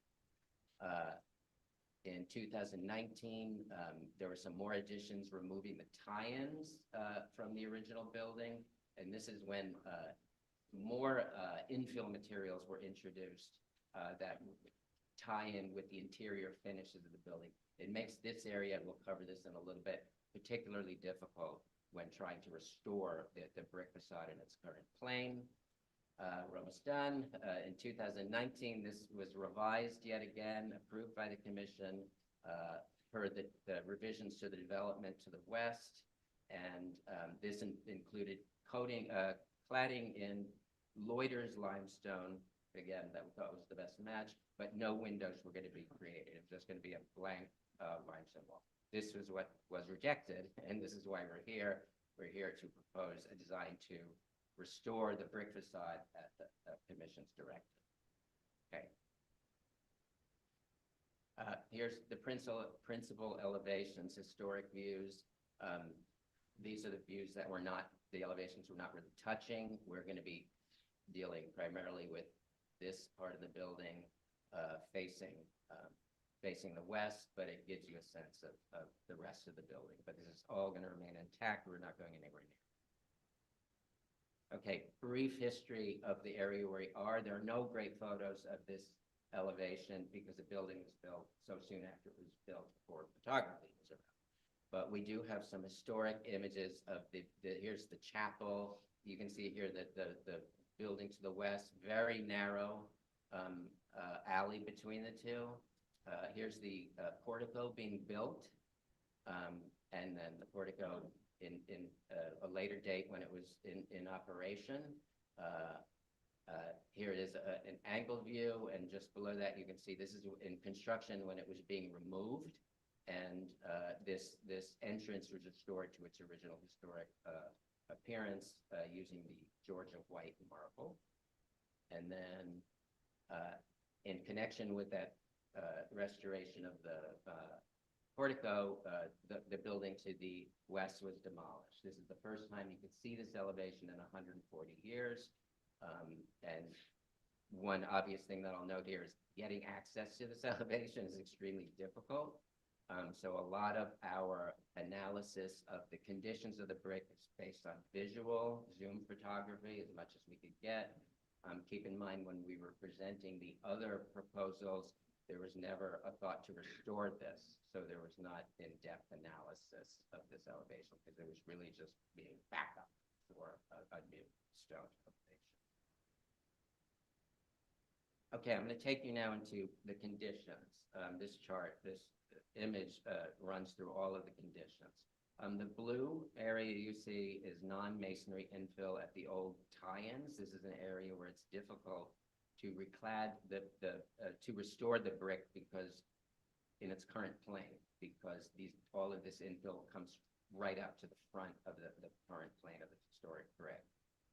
Green areas relatively not too concerning. It's just broken and missing brick. It's about 1% of the total brick. The blue area is about 10% of the total facade. The purple areas are very concerning. These are infill masonry openings using non-original materials. They consume 17% of the brick wall. It would be 100% brick replacement here. And replacing the brick in the historic plane would be difficult because it would mean removing these materials and disrupting interior finishes as well as interior structure, walls and floors, to pull out enough material to build it back in brick. The orange area up top is the CMU parapet. 100% has to be removed. It's not historic. The yellow area below it is a really cementitious coating that we think is really going to be tenacious to get off, and it's going to strip the face of the brick off. I think we have no doubt about that. And the gray area, which is the rest of the elevation, is a combination of spalling brick or brick with waterproofing on it that we do not believe is going to come off. So I'm going to run through these one by one. Here's the non-matching infill. You can get a sense of how this was constructed. All of these areas in purple would require very extensive removal of materials and then keying in brick back to get it to blend in with the facade if we did this in its current plane.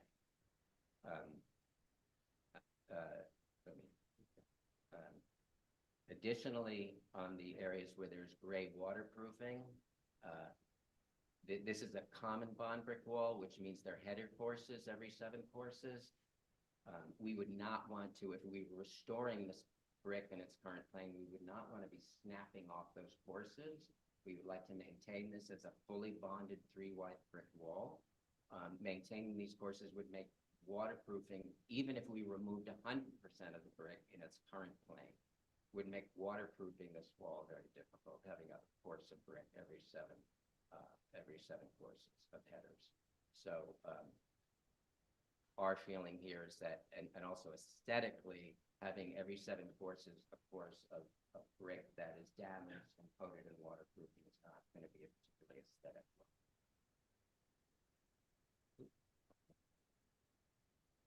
Here are the areas of the infill where, as previously approved, we can maintain the lower bump out, which is not going to affect interior finishes. We've elected to clad this in brick and use brownstone copings to match the historic material. The upper area is a problem, as this image shows, in that this is all finished construction that is in an egress corridor, egress stair. it would require substantial, complete removal of this material and pushing it back in to get enough backup to be able to maintain the face of the brick in its historic plane. And this is another reason why this area, building it out with a wipe of brick is an effective way to give this facade a unified appearance. Okay, the CMU parapet definitely has to be removed no matter what and replaced with brick. This is a feasible thing to do. We can remove it, but it's just another area where this is going to be new brick in order to achieve the restored brick appearance here. Here's a close-up of the cementitious coating on the brick. This, we believe, is going to be 100% replacement in order to deal with this as well. And here are some of the areas of broken brick that you can see. A lot more historic brick has to be replaced in these locations. And here's an overall view of the roof. You can get a sense of all the equipment that's up here. You can see the CMU parapet that we want to remove. And by raising the CMU raising the parapet with a new brick parapet, we would be able to eliminate the guardrail here. And it would just appear like a brick facade, much closer to what the original would have looked like had it been, if it were restored. Okay, and now Matthew is going to walk through all the details of what we are proposing, which is, I reiterate, to put a single wipe of brick that recreates the historic appearance of the elevation, but allows us to maintain a structurally bonded 3-white brick wall. It allows us to waterproof the wall properly and address the waterproofing issues that they have at this location, and it allows us to not structurally jeopardize the wall and remove materials that affect interior finish. It gets us all of those things. And I'm going to let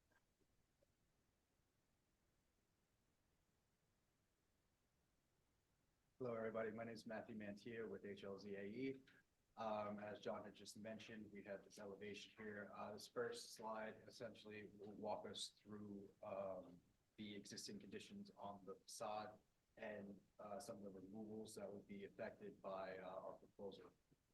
In the lower section of the west elevation, there are some defunct conduits and railings and miscellaneous angles that were part of a platform from an egress at this location. And some lighting as well. These are going to be removed along with the existing protruding elements on the building, such as the original sills, as well as the brick band course that runs across the top of the facade over here as well. We are proposing to replicate that on the outer white of brick that we are proposing to install in this facade as well. And there will be some spot repairs for masonry replacement as well. On the north elevation, there's some bulging brick that we'll need to access to replace up here as well. And as John just went through the slides, we're just going to be removing the CMU parapet on top, as well as the area where the cementitious coating is going to be on.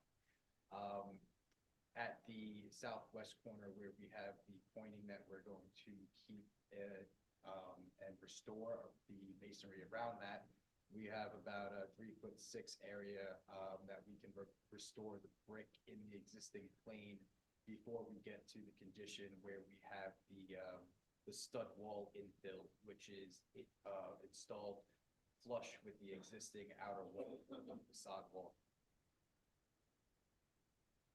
This elevation is just walking us through our proposed design details on this elevation. As John had mentioned, we're looking to restore some of the original elements on this facade. In installing a new white, it will allow us to recreate the original window openings by recessing the bricks about 1 inch to 1.5 inches to create a blind window. We're looking to also install new stone lintels and windowsills We currently believe that they were originally brownstone, so we will work with staff to, once we mobilize and get hands-on with this, to review the materials. We are proposing that the additional white be set back 3'6" from the corner to be far enough away from the coining that it doesn't take away from the original design. And then we also are proposing to remove the railings and build up the parapets with masonry.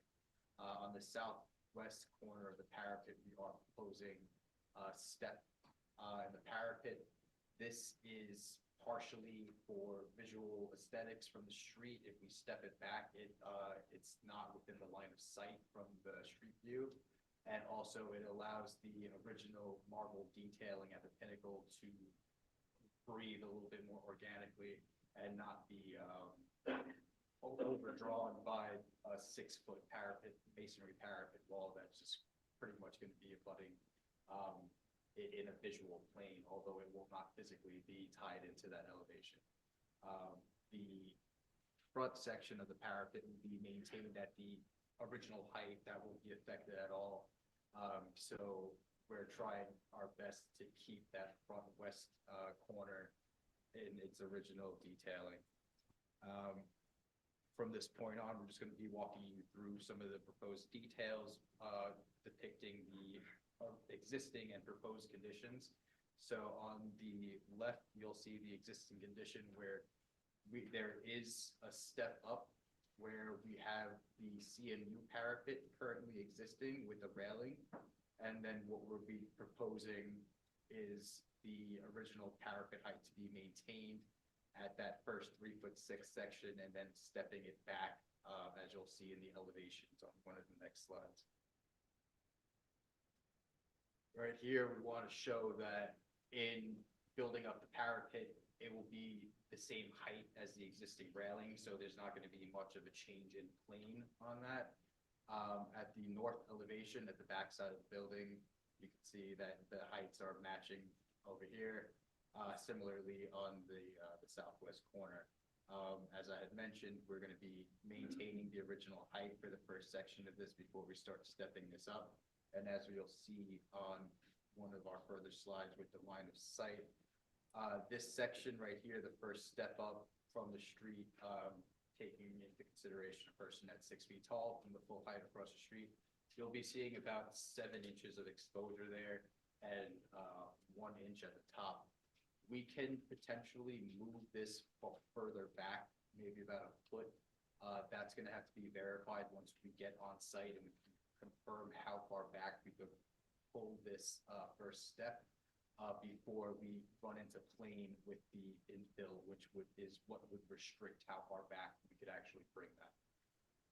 And then one of the key elements here is the section of where the proposed wall job essentially would be. And as we have the detailed cuts here, we're trying to show that the corner pointing is going to be maintained. We'll be moving the new plane back about 3'6", potentially 4'6", once we verify that on site, and we'll be stepping out the wall of 1 wide. This is going to put the new plane of the wall approximately 5 foot and 1/16 inch further out than the existing plane. So it's not too much. Just working through the roof detailing as well. This dark hatched line over here is just showing the property line. We are going to have to install an access gate since this front section of the parapet is going to be a little curved parapet for fall protection. This gate can be set back 4'6". It will not be visible from the street. We will install an in-swing access gate as well. This is limited to how far back we can push this due to the existing roof patch that's in place at the roof area. This is going to be required because in the front corner of the building there is a scupper drain that leads into the downspout. So just for any maintenance and clean outs, they'll be able to tether themselves to the gate get through, get the access, and will maintain a non-visible gate at that section of the building. And in the bottom right-hand corner, we just have a small elevation showing what that may look like with the gate design. And then working into the original existing configuration at the bump out roof, we currently have a small curved parapet with aluminum coping. What we are proposing to do here, and forgive us, this detail is not exactly accurate. Above here, right here, is where we currently have the stud wall infill with the Dennis glass finish, and below this was open as part of the tie-ins, and that this area at the lower section has been infilled with CMU. So this was originally a 3-wide bonded wall, but due to modifications over the years, the infill has such been that the lower section is CMU, and this is a stud wall finished with Dennis glass. So we are proposing to clad this with another additional white with brick and replace the coping stones to be probably the brown stone, matching the lintels and the sills, just so that we have natural elements on the building instead of something like aluminum cladding. Just to give an idea with the blind windows, as we were discussing, we are looking to recess them about 1 inch back. This is going to give us the illusion of the window openings.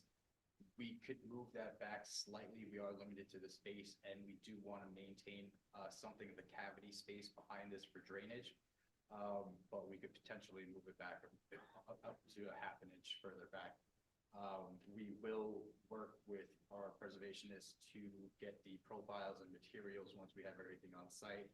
But just from the visuals that we have available, we were able to size up what the lintels and the sills would look like. We are going to make sure that they are pitched out so that we don't deal with any ponding issues in the future.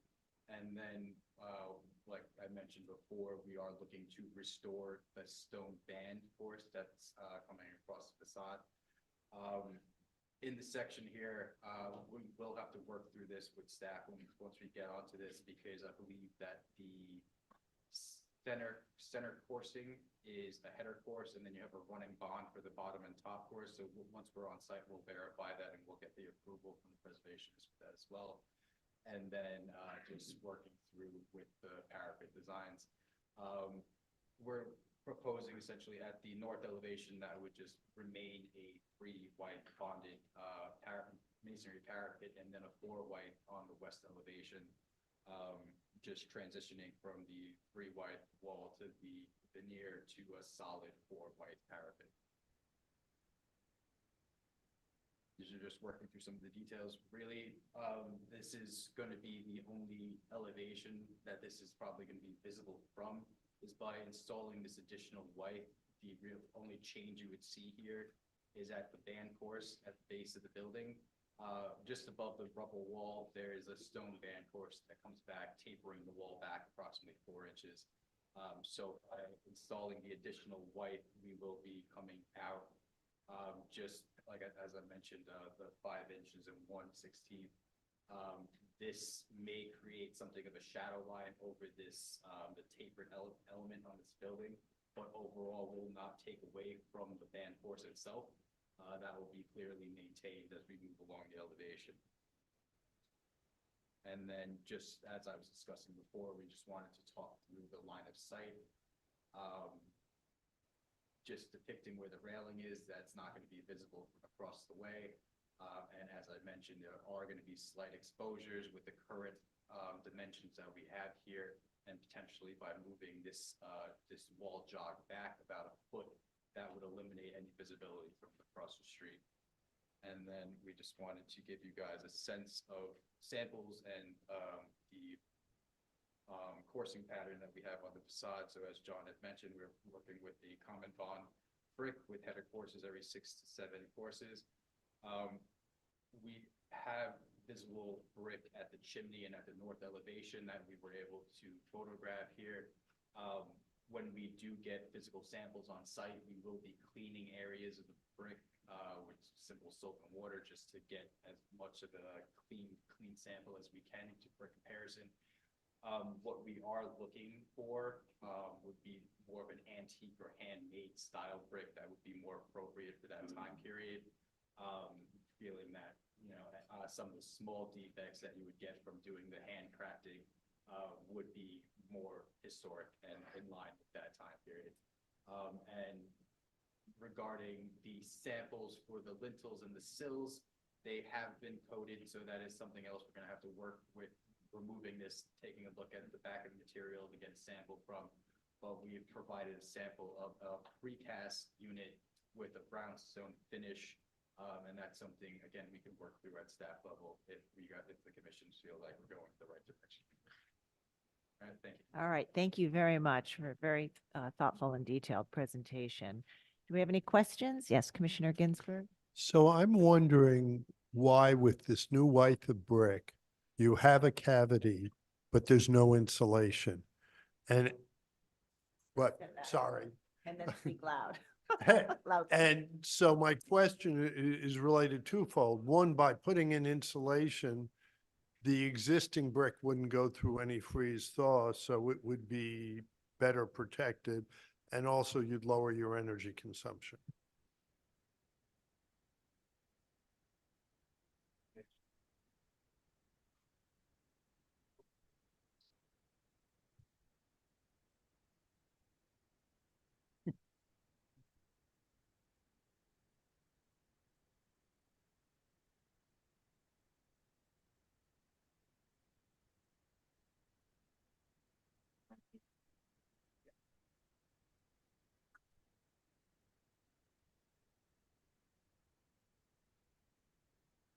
Final left.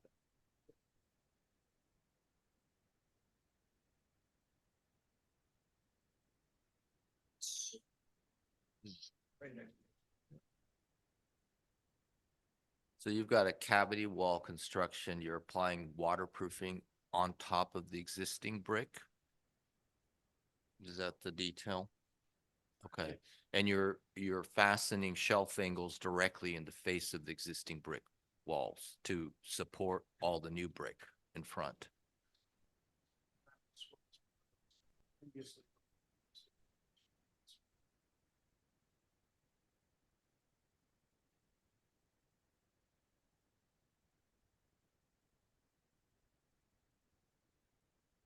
Okay. You can come up and Yeah, answer yeah, yourself. Fine. Yeah, just on your comment regarding insulation, currently the interior finishes are stud walls that are insulated already. What they are running into issues with is waterproofing.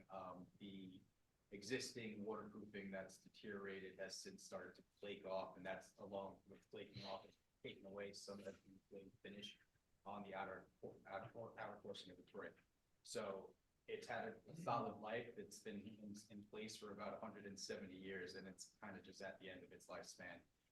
So a fluid applied membrane wouldn't adhere properly to it, and it would start to fail. I think we feel what our only option is right now is to do the peel and stick membrane flashing over that and then conceal it.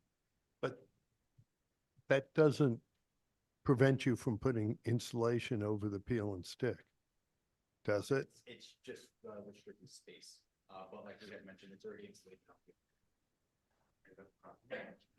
Are you on the property? No, so if.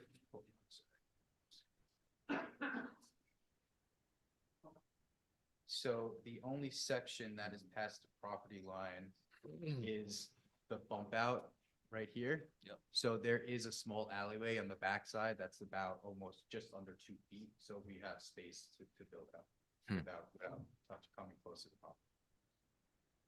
So I understand there's insulation on the inside, although it's better on the outside because you'll have fewer thermal breaks. But you still haven't said why you don't want to put insulation on the outside. We could project further out. We just bump the wall out further.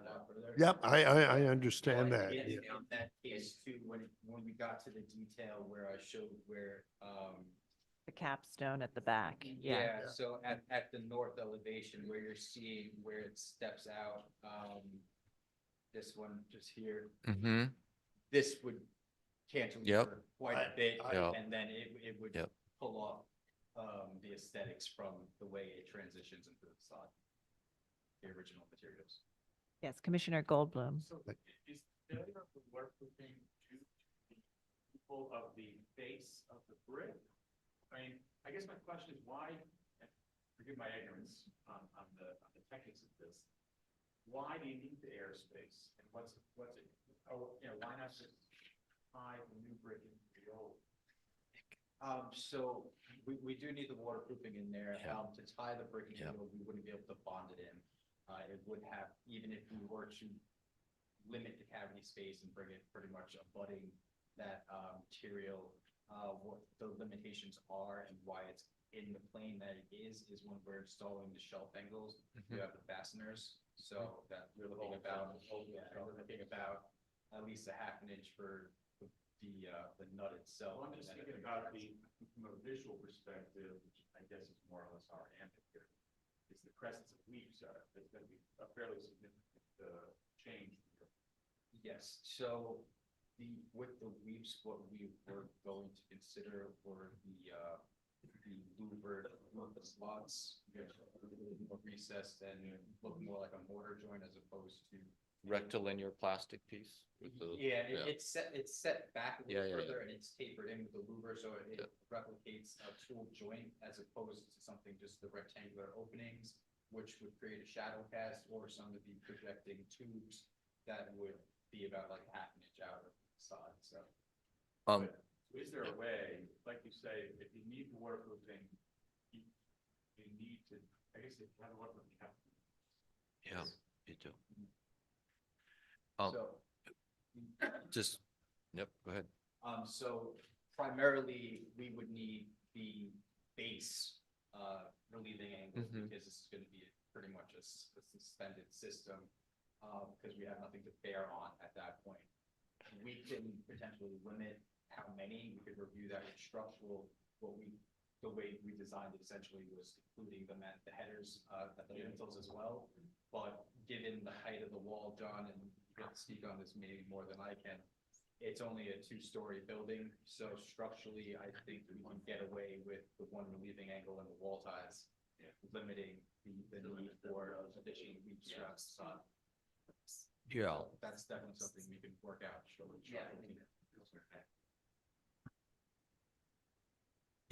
I have a Other couple, yeah, questions? sorry, just, it's all in the details here, obviously. It's tricky.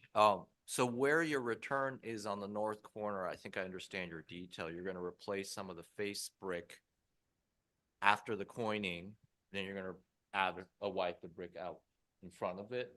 Yes, on the south side. Is that face brick going to be the new face plane of the windows recessed? And are the bricks in the windows being replaced as that corner is also being replaced?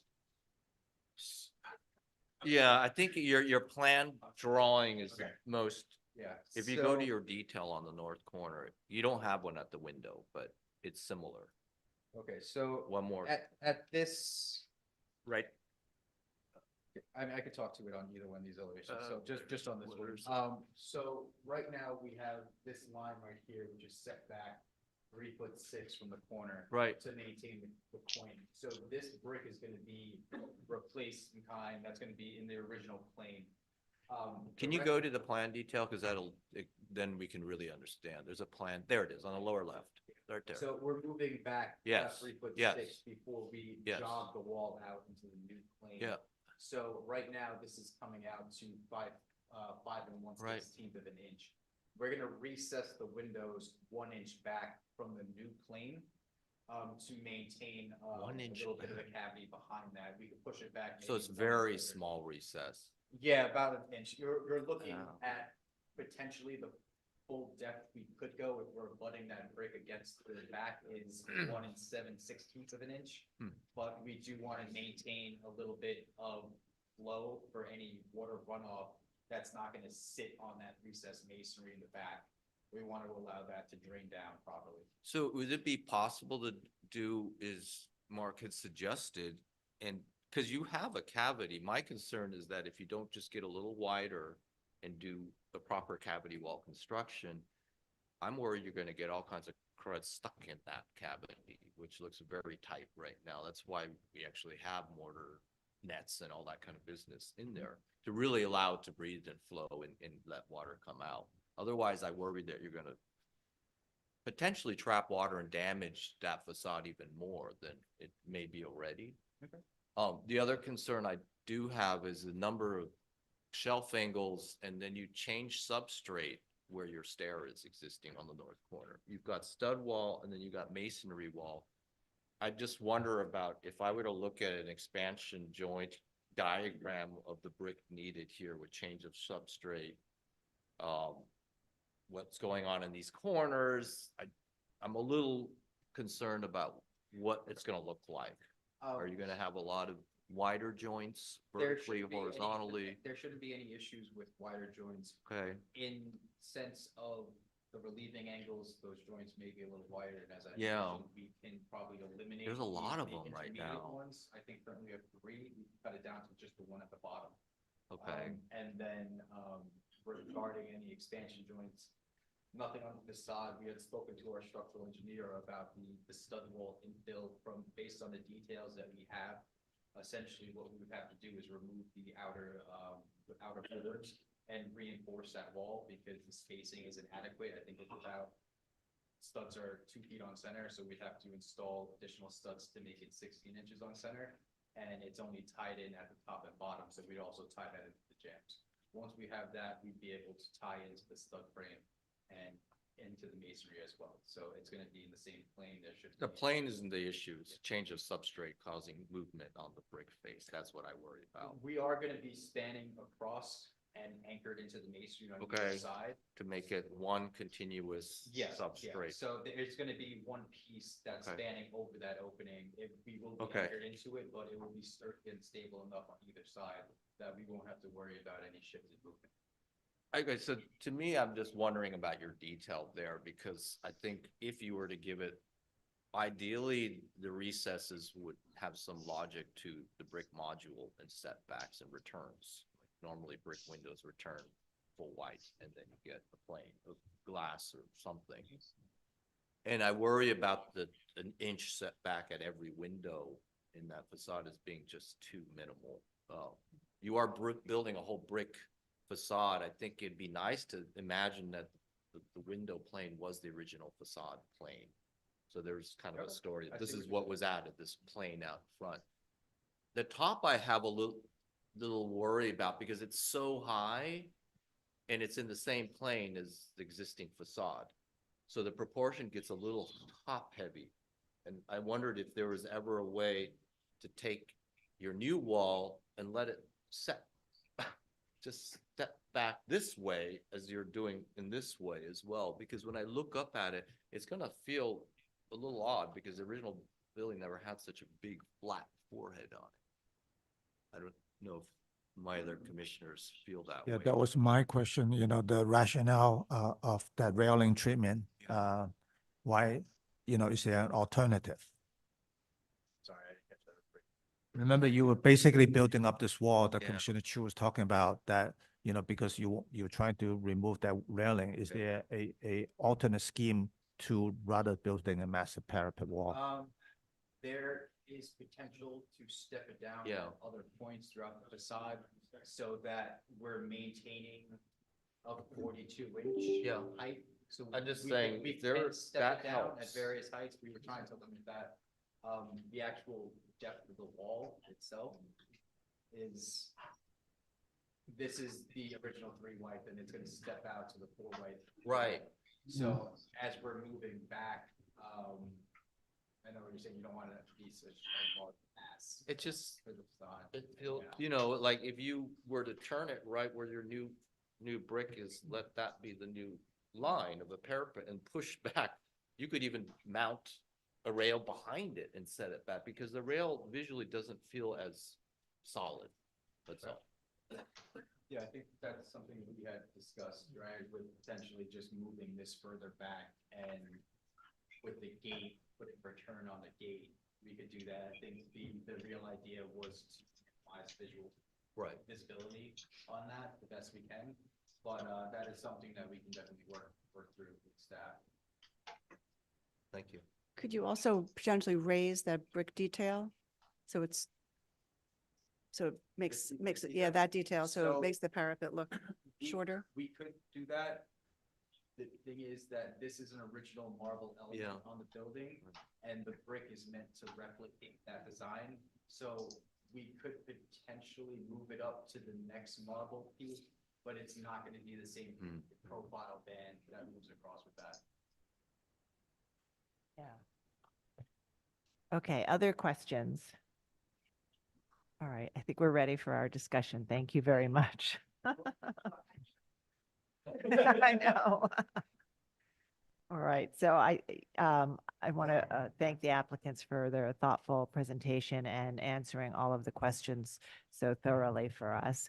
As we know, commissioners, we previously in the past approved a stone facade with window openings under a previous application that was associated with a new building next to the site. And then more recently, we saw an application to add a limestone cladding. And that last time we saw that, we wondered if there was any way that now that this wasn't part of a bigger project and facing a designed courtyard, if there was a way that the brick could be restored and or maintained. So the applicants have come back today with some information about the existing condition, which shows some deterioration, some mismatched bricks, the brick infill in the openings is flush with the brick facade. And so they're proposing a outer width of brick that would allow for there to be some recess for window openings. We've had a discussion about how deep that could be, and relate better to the existing fabric. They've thought about the details for those connections, and we've had some discussion about the height of it as well. So let's begin our discussion now, our formal discussion. Commissioner Bland, would you like to start this one? I was not even following some of the Oh. detail. What I'm really missing is Moshe Safdie's scheme here, but be that as it may, I guess it's gone, although I've heard from colleagues of his how much he misses this project too. He really had invested himself in it. Nonetheless, that's not the project at hand. It seems to me as if the scheme that is emerging from the conversations of the brick, I won't go into the detail because others have done so already and I'll let them speak, but it seems like we've arrived at a reasonable scheme. I am sort of still missing the limestone scheme in a way, but I guess the brick scheme makes more sense. So I'll let others fill in the blanks. All right, I'm going to actually jump across the table to those of you who had specific questions. So Commissioner Chu? Yeah, I think I actually raised all my concerns. I would like to see ideally a real cavity wall construction. You guys are doing a great job to bring this facade back. And this is not a small expense, building this whole new wall up, but I think you're almost there. Just do a great job with it, insulate it. I also think that would help improve all your return details and give you some space. I would like to see the windows recessed to a proper brick dimension behind the new face of brick. And if you can work with staff on the upper portion of the parapet with the size of the forehead, I think that would be great. Okay. Those are my comments. Thank you. Commissioner Holford Smith? Yeah, I agree with Commissioner Chu on his comments. I think the brick solution is the better one, to recall the original historic condition of this wall, not to do a limestone. And I applaud the applicant for a very thorough set of drawings and presentation. And I think that if we can work with staff to sort of develop that detail to give us a little more depth and to work out the parapet height, then it will be very successful. Okay. Commissioner Goldblum? I agree. Real question for me that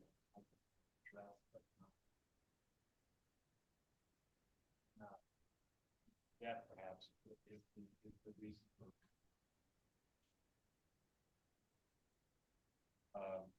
And I hear Michael Devonshire whispering in my ear to make sure that conclusion has not been glossed over. So I would support this with caveat. Yeah.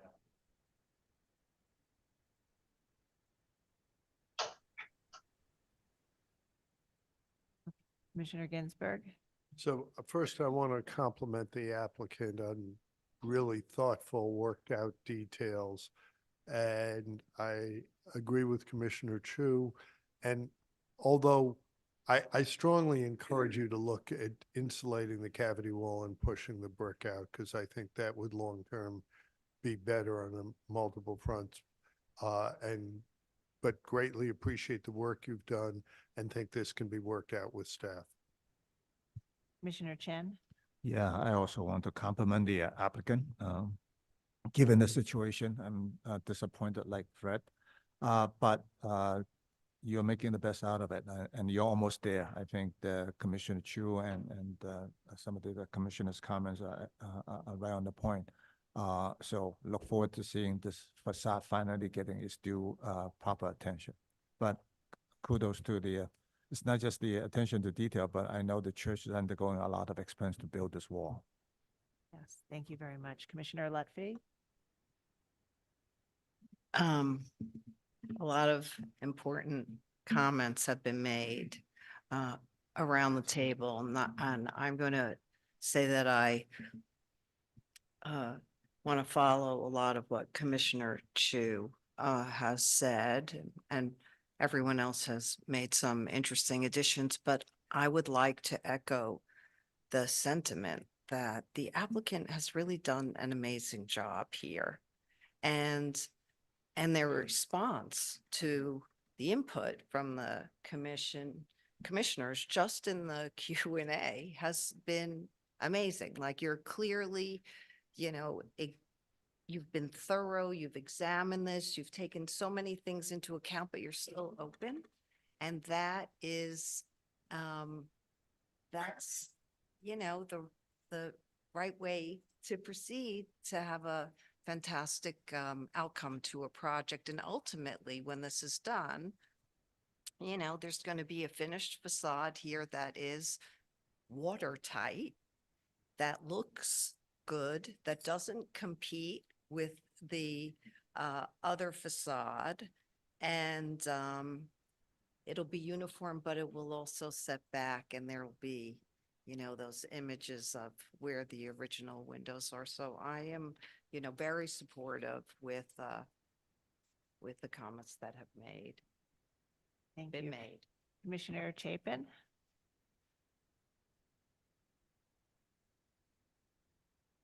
Commissioner Chapin. Yeah, I agree with Commissioner Chu in general.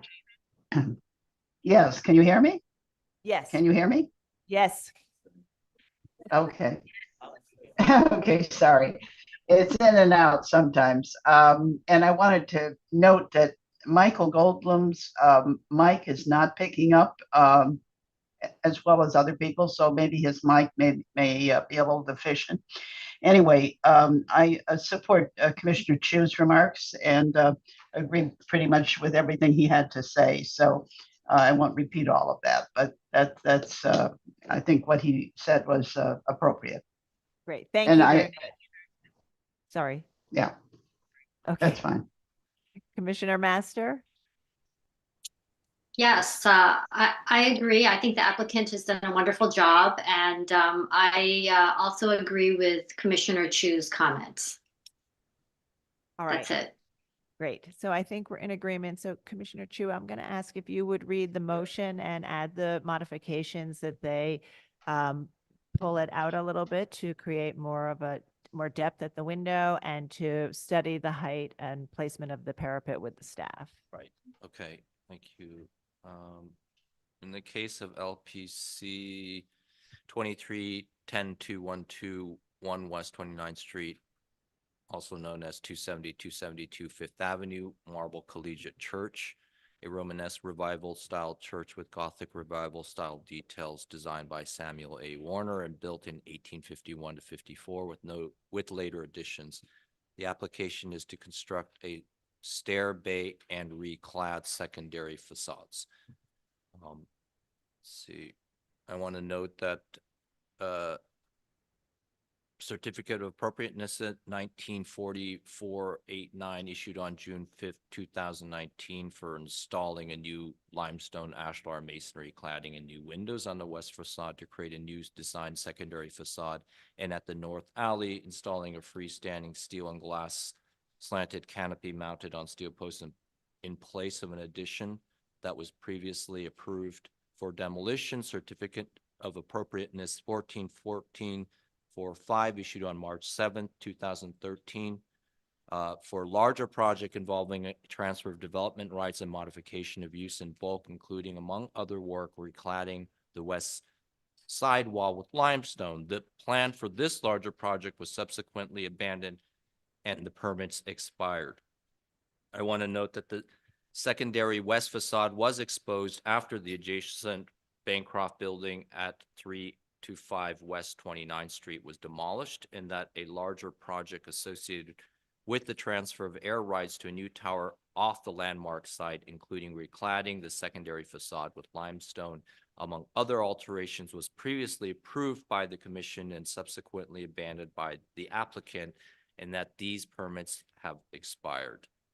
I recommend approval, finding that the existing brick is highly deteriorated with areas containing cementitious and waterproof coatings, and other areas have been altered with CMU infill and an extended parapet.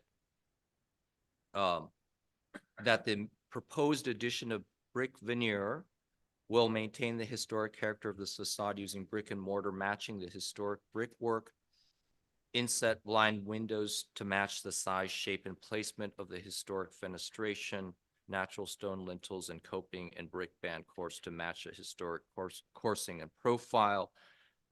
Commission has determined that the new brick wall should be done with a proper cavity wall construction with insulation, and increasing the dimension of the face of the new brick veneer to allow for proper cavity, as well as window returns and the return at the crucial north corner of the church.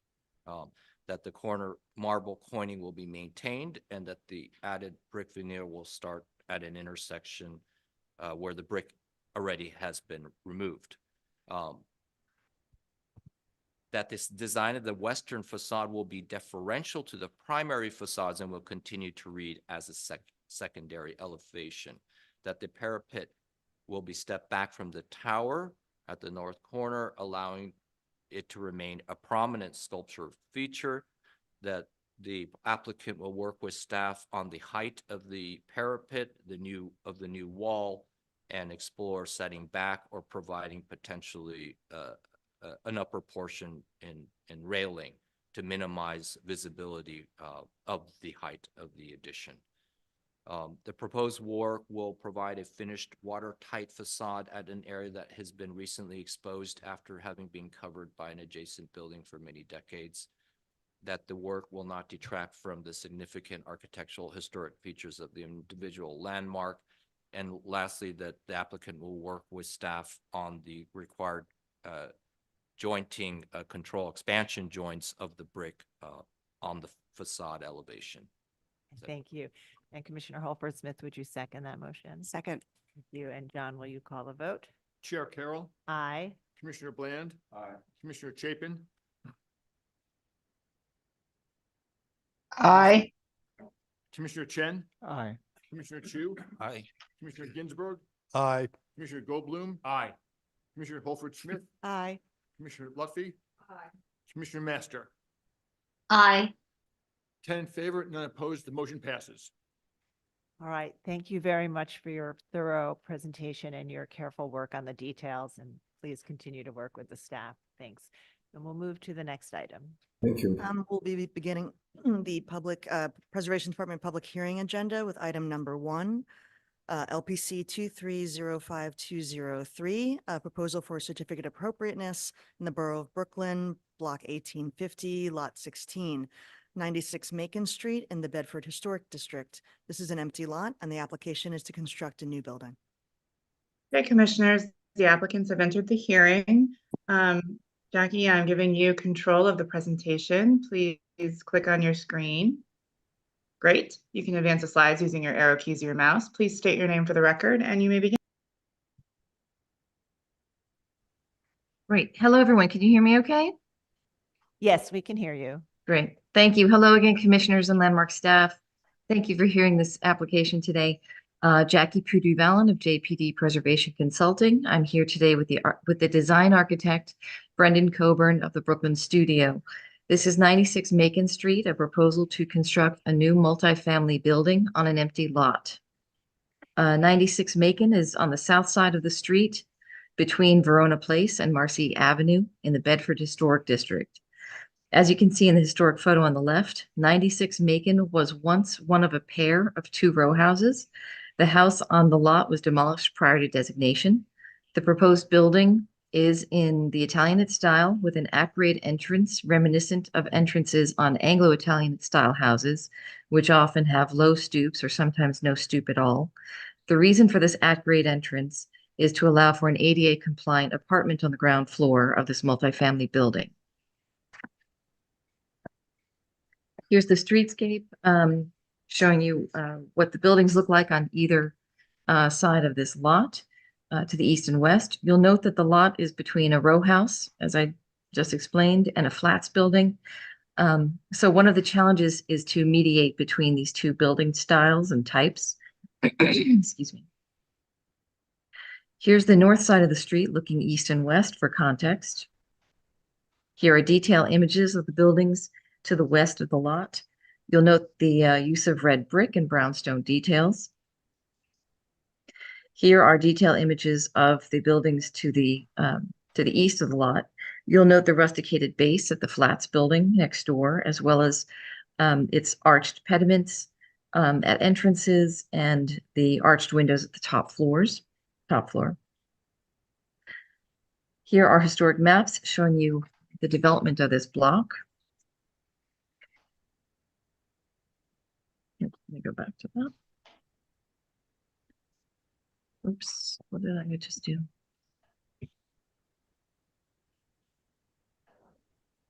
Sorry, I don't know why that thing is popping up. I can't get it to go away.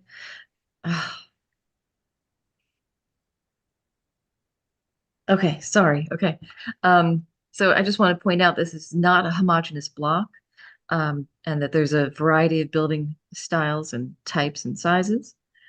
As you can see by the footprints of these larger apartment buildings that were once on Marcy Avenue, there's currently only one of those left.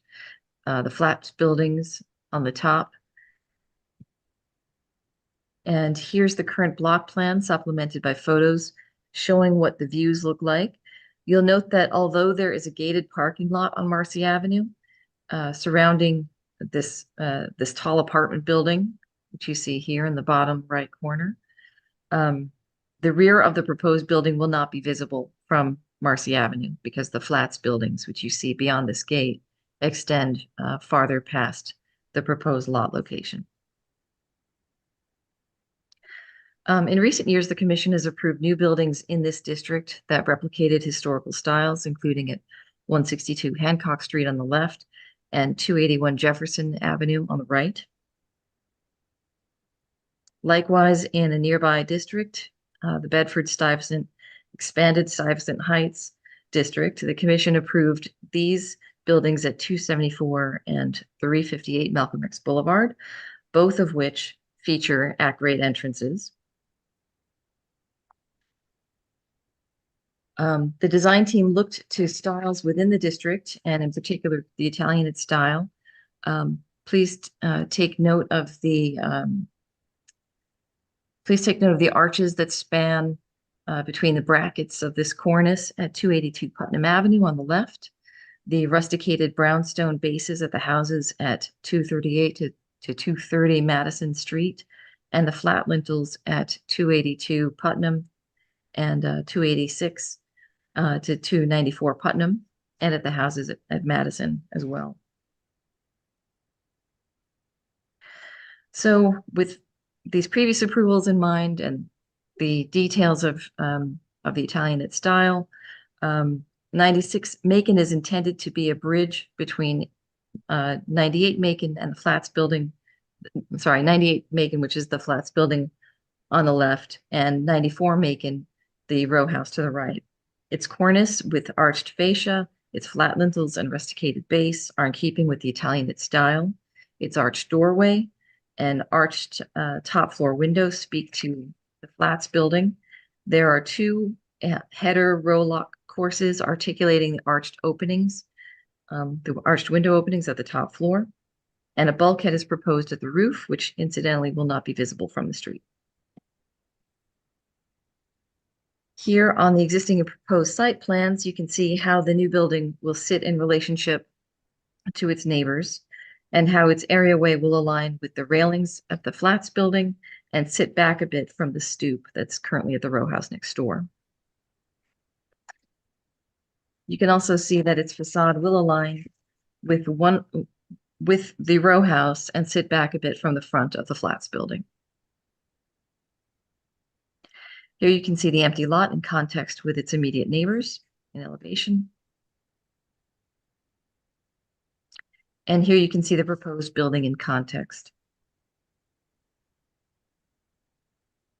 Come on. Here's that same street elevation, just in color. And here's that same elevation close up and in color.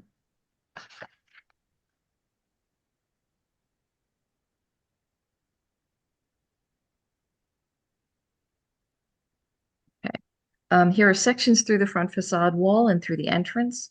The walls would be built of CMU with true brick exterior, with cast stone lintels and sills and panels made to look like brownstone, with aluminum clad double hung wood windows. And here's a close-up elevation of the base of the building where you can better see the details of the rustication pattern, the molded door surround with keystone, and the single leaf door with glass panels and arched transom. And here's a detail of the simple picket railing at the areaway in the bottom left corner. This is the proposed rear elevation with simple punched openings with paired windows, flat lintels and sills, a modest brick corbelled cornice, and balconies at the second and third floors. This balcony, or I should say a similar balcony structure, was approved at the rear of a new building at 162 Hancock late last year, which was shown earlier in this presentation. And here's that same elevation, but in color.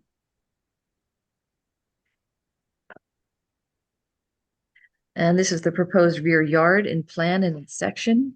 You'll see the light well and stair to provide access into the basement.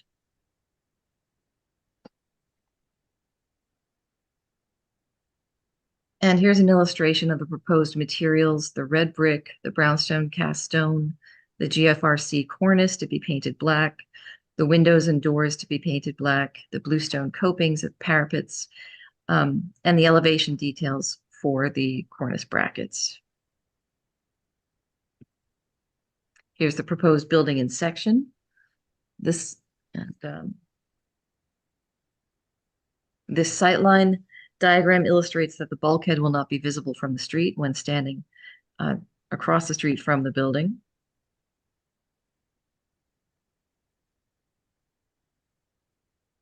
Sorry, there's a bit of a pause between when I hit the button and when it actually moves. And this is the proposed side elevation drawing showing us how much deeper into the lot 96 will extend past number 94. It will extend past number 94, which is the row house in the foreground here. It will extend past 94 by 12 foot 8.5 inches, and the balconies will extend another 5 foot 9 inches. The rear of number 98, the Flats building on the other side, will extend past the proposed building by 8 foot 4.5 inches.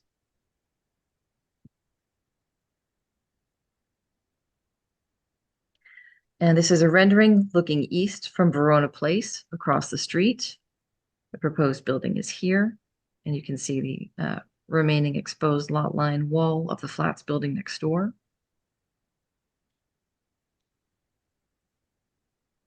Here's a view as you're walking east, walking closer to the house.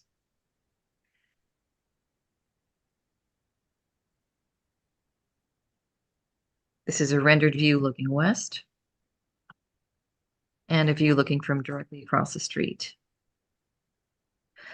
So to conclude, 96 Macon will provide multifamily housing and ADA compliant housing in a manner that we think is quiet and contextual in this streetscape, and in a design that's consistent with what we think have been previously approved.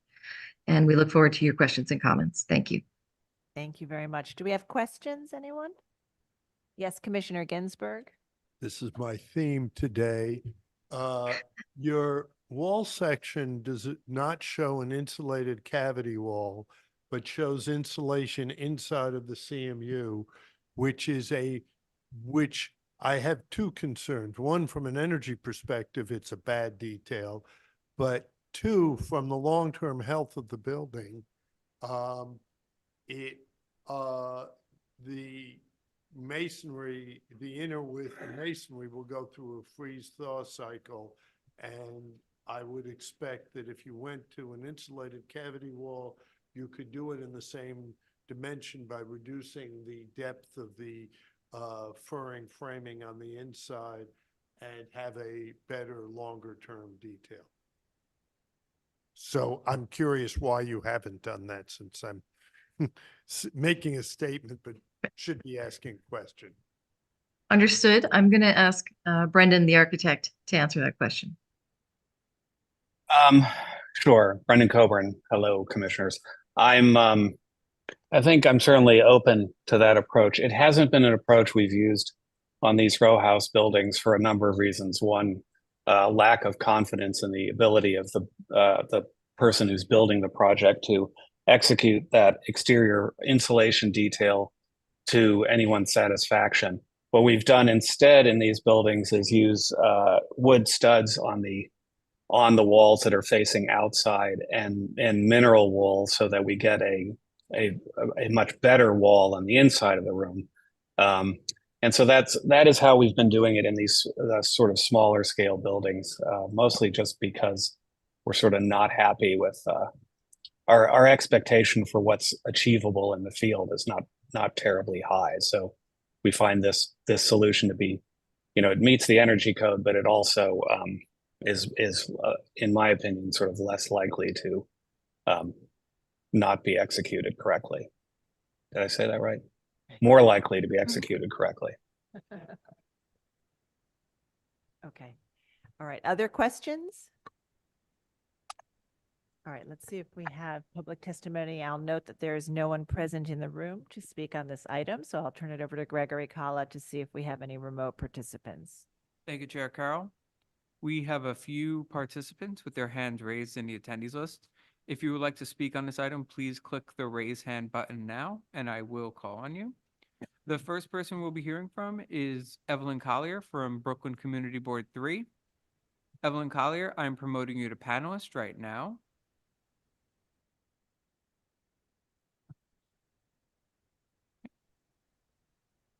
So now that you're a panelist, please unmute your line and state your name for the record. You'll have 3 minutes to speak. Thank you.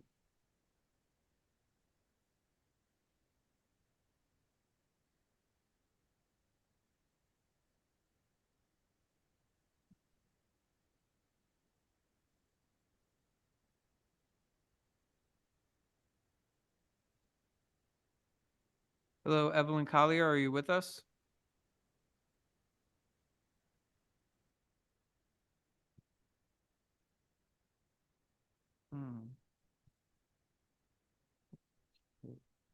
Evelyn Collier, are you with us? Okay, I will come back to you. Hopefully you're able to fix any difficulties you are having. And for now, we'll be hearing from Christina Conroy from the Victorian Society of New York. Christina Conroy, I'm promoting you to panelist right now. Please unmute your line and state your name for the record. You'll have 3 minutes to speak. Thank you.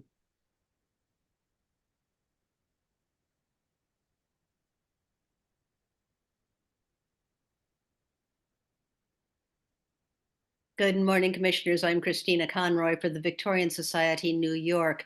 Now, founded in New York City in 1966, the Victorian Society in America is dedicated to fostering the appreciation and preservation of our 19th and early 20th century heritage. The New York chapter promotes preservation of our historic districts, individual and scenic landmarks, interiors, and civic art. Now, the Victorian Society is pleased to support this proposal. Ideally, the missing half of this twin house would be rebuilt instead, but short of that, the proposed design is a good fit for the street in scale, proportion, and details. The proposed facade makes good use of the traditional Italianate features as commonly adapted to the earliest row houses in this district. It is also harmonious with the later Renaissance Revival style flats building to the east. We suggest that ironwork at the first floor windows might be called for. We also recommend that the areaway fence incorporate some heftier turned features such as gate posts and end posts. And finally, it appears there are to be a raised planter and trash containers built into the areaway. These are barely shown and should be more carefully delineated so that their appropriateness can be determined. Thank you, Commissioners. Thank you so much for your testimony. Next up, we will be hearing from Lucy Levine from the Historic Districts Council. Lucy Levine, I am promoting you to panelist right now. Please unmute your line and state your name for the record. You'll have 3 minutes to speak. Thank you. Hi, Commissioners. My name is Lucy Levine. I'm speaking on behalf of the Historic Districts Council. HDC would like to note that board member Brendan Coburn is part of the design team for this project, but did not participate in the committee's discussion. We find this application appropriate as proposed and feel the design fits capably into its surroundings. That said, HDC is concerned about the neighboring building at 94 Macon Street, which is an abandoned building within the Bedford Historic District that we believe is at risk of demolition and in serious need of attention from the LPC. Adjacent construction could compromise the already very fragile building, and so the LPC's monitoring of this proposed project is crucial. Thank you. Thanks so much for your testimony. Next up, we will be hearing from Claudette Brady. Claudette Brady, I am promoting you to panelist right now. Please unmute your line and state your name for the record. You'll have 3 minutes to speak. Thank you.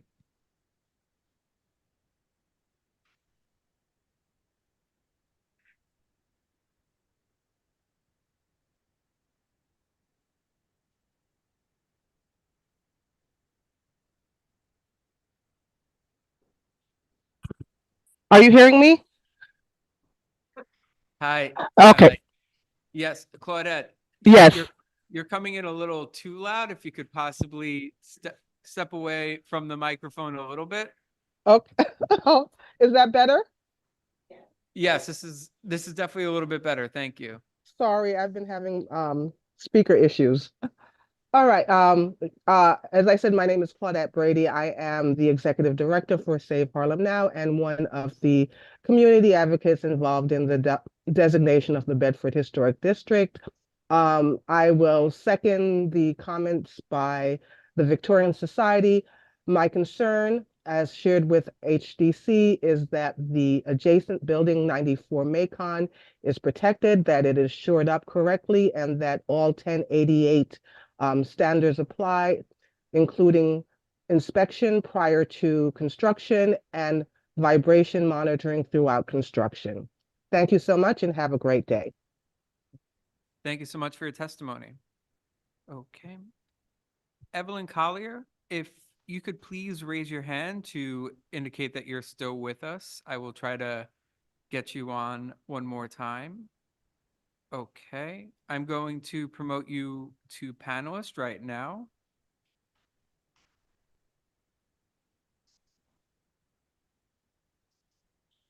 Okay.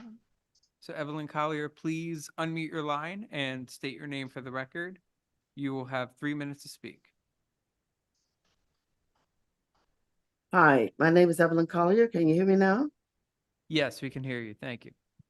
Thank you. This thing does not want to work for me today. Hi, I am representing Community Board 3 today. I have comments that I'd like to read. The proposed incorrectly styled Italianate cornice should be updated to match something that referenced the Queen Anne style neighborhood home next door to 94 Macon. Reference should be made towards the existing Manfred roof of 94 Macon. The building should have a standard shingle roof and a standing seam metal cladding to draw on the connection between the two historic structures. The rear balcony depth should be reduced to not exceed 2 to 3 feet from the face of the facade. The vertical steel structure to connect to this should be eliminated. The fenestration should stylistically align with 94 Macon. The arched top windows at the top floor are inappropriate. The mortar should be lighter, natural, color line based mortar as typical of the district. The architect has decided to draw and design elements from the townhouse vernacular, so we ask that the Landmark Commission review the design accordingly in relationship to its historic twin at 94 Macon Street. Fencing reference on the top floor does not appear to be cohesive with either 94 and 98 Macon adjacent. The garden level fencing ideally should reference the historic tax photo. The bulkhead is visible. Bulkhead ideally should be concealed by building massing. See historic tax photo. In closing, the proposed new building has made some great improvements since the previous set of renderings, particularly at the rear facade. Our committee greatly appreciate these efforts and feel the architect is on a positive path toward a well-resolved design proposal with the incorporated modification. The architect has decided to draw and design elements from the townhouse vernacular, so we ask that Landmark Commission review the design according relationship. Okay. To the twin in 94. We suggest that the architect develop a front facade that is syntactically aligned with 94 Macon Street regarding its detailing. We're open to transitional take of such detailing. It is important to note that there are many examples of appropriate Queen Anne style building referencing within the direct vicinity of this site. We're not present in the streetscape presentation, which is misleading. 94 Macon Street, 73 to 75 Macon twin homes, and 1, 8, and 10 Verona Place are a few direct historic references site within the block to be considered. The Community Board 3 objected to the issuance of a certificate of appropriateness for this project. Thank you. Okay. Thank you so much for your testimony. I do not have any further attendees with their hands raised, so I will bring it back to you, Chair Carroll.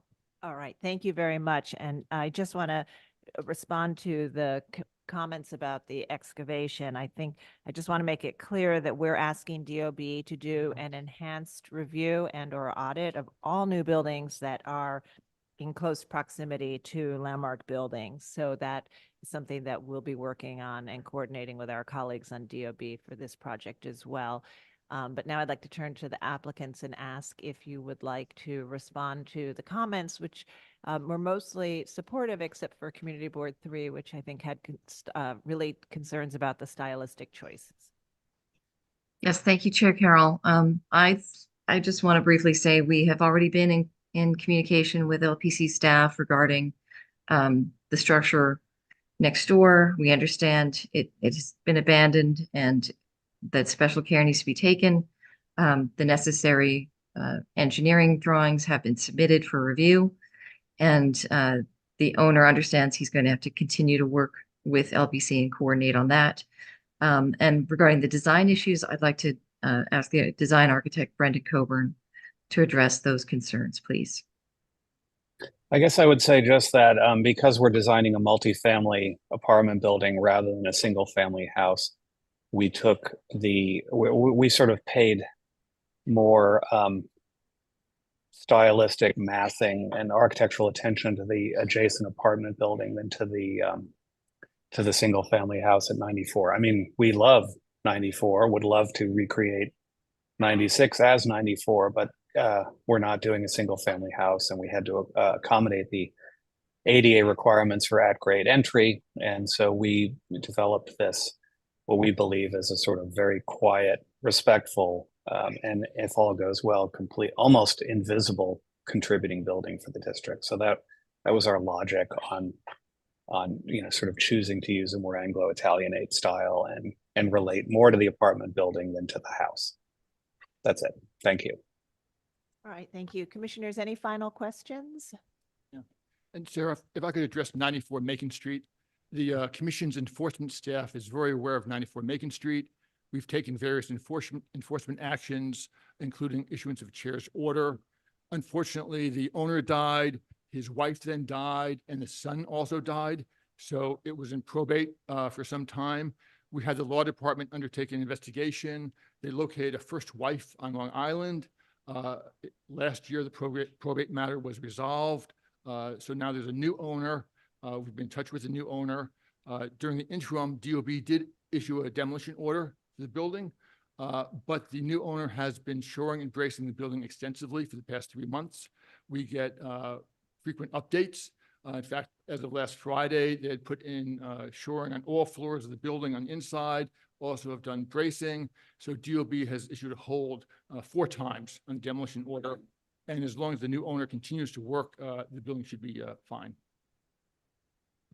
And we'll continue to coordinate with DOB as, on that specific building and that work that needs to take place there, as well as any approved construction next door. All right. So I think we still need to close the hearing. So Commissioner Lutfi, would you make a motion to close the hearing? So moved. Thank you. And Vice Chair Bland, would you second that motion? Second. All in favor, say aye. Aye. Aye. Any opposed? All right. the hearing is Aye. closed. Oh, thank you. And we'll begin our discussion. This is for a new building within a block with different building types. It once was a twin to 94, as we've heard. And I would note that the commission does not, when we see new buildings that were on sites that have been long vacant, we do not require a restoration of the pre-existing building. We evaluate the new building in terms of its design, height, scale, massing, and details to determine appropriateness within the streetscape and within the historic district. And so that's how we will evaluate this building. We have also approved many buildings that are of sort of a row house type with an at-grade entrance at the ground floor. This is sort of just a modern need, and many of them need to have at-grade access, particularly if they're having multiple units inside. And so the commission has approved ground level entrances on sort of otherwise row house typologies for new buildings. So we'll begin our discussion. Commissioner Goldblum, would you like to start this one? Let's see how this goes. Hello? No. All right. All right. No, better. All right. All right. All right. All right. I mean, all right. A few things first. I think it's totally appropriate that they're putting in a building of this size and scale. I think it's totally appropriate that the building does not replicate what was there before. I think it's incredibly laudable, though not necessarily on topic, that the applicant is proposing this kind of housing, which for New York City today is a very, very important kind of housing.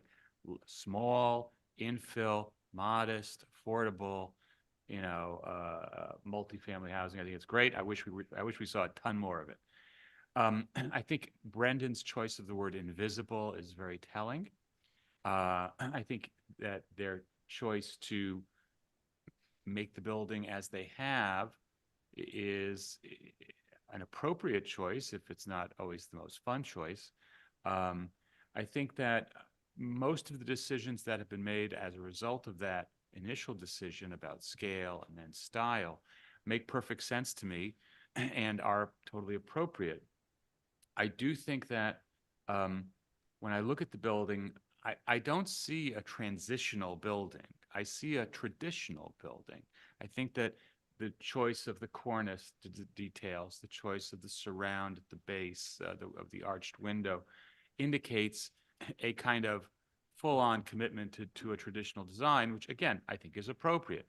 I think that the applicant should work with staff, however, on a few things that might make it a little bit better. One thing that is obviously not totally traditional and on brand, so to speak, is the ground floor entrance, which then generates an off-grid, let's say, first floor set of windows, which to me, I understand why it was done, because they're centered on this wall space available to them.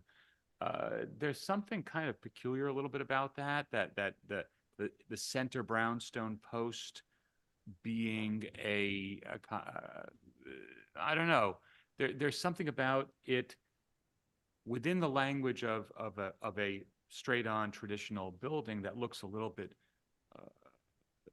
pulled punch to me. I think that the applicant could work with staff on kind of enhancing it. I don't think it needs to follow the grid above, but I think it needs to kind of work in and of itself as a first floor streetscape tableau that fits within the level of design articulation that they've chosen to go for here.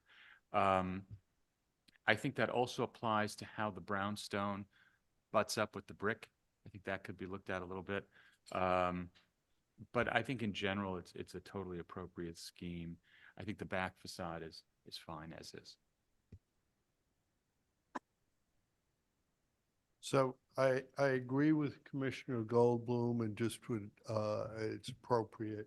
I had two comments. I totally understand the need for the accessibility. It would be nice to have a stoop, but I understand why that's maybe difficult or impossible. And the other thing is, I would encourage the applicant to look at an insulated cavity wall, because we've done many projects, some not much bigger than this, with insulated cavity walls and haven't had a problem. So I'm surprised by that comment, but approvable. Yeah, I will concur with all the previous commissioners' comments. And I'm just hoping that next door 94 can get restored as well, because this will be a very nice enhancement. Touch this or not. Having spent 30 minutes this morning shoveling and de-icing my stoop, I do understand why we lost a lot of stoops in the 40s and 50s, and surprised actually that so many are being restored. But maybe they have other people to deal with this issue than the homeowner himself.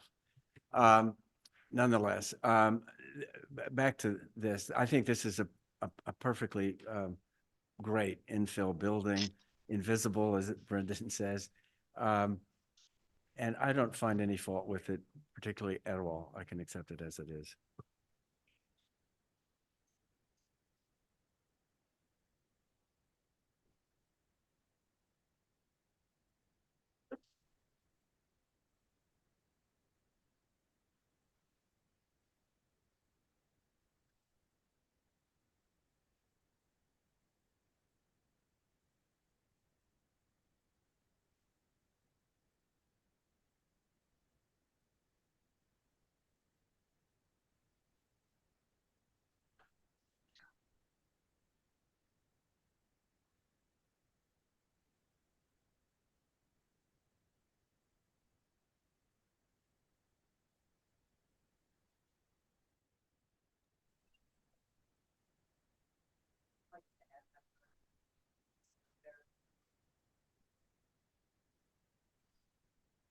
Commissioner Chu?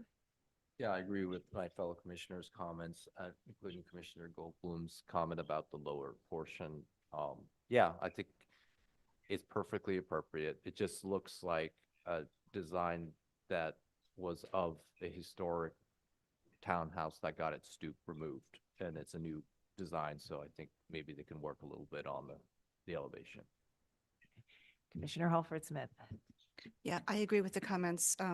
My fellow commissioners would have loved to have seen the twin recreated, but I understand why that wasn't feasible. So I think as, you know, standalone building, it's appropriate. And I do agree with the previous comments about the ground floor proportions to be looked at with staff. Okay, thank you. Commissioner Chapin? Yes, I agree with the other commissioners and also with Commissioner Goldblum's comments about the ground floor. Okay, and Commissioner Master? Yeah, I agree with Commissioner Goldblum's comments. It's so nice to be able to hear him because his comments are so integral. But agreed, it's appropriate. Maybe they can restudy the ground floor fenestration with staff. All right, thank you. Okay, so I think we can make a motion to approve this today with the recommendation or the condition that they continue to study the proportions of the openings at the ground floor and the details in consultation with the staff. And we can encourage them to think about a cavity wall with insulation. I'm not sure we can require that, but we can encourage that. Got it. Regarding 96 Macon Street in the Bedford Historic District, the application is to construct a new building. I note that the Bedford Historic District consists mainly of masonry row houses constructed between 1870 and 1900, ranging from modest Italianate neo-Greek houses built in the 1870s to lavishly decorated,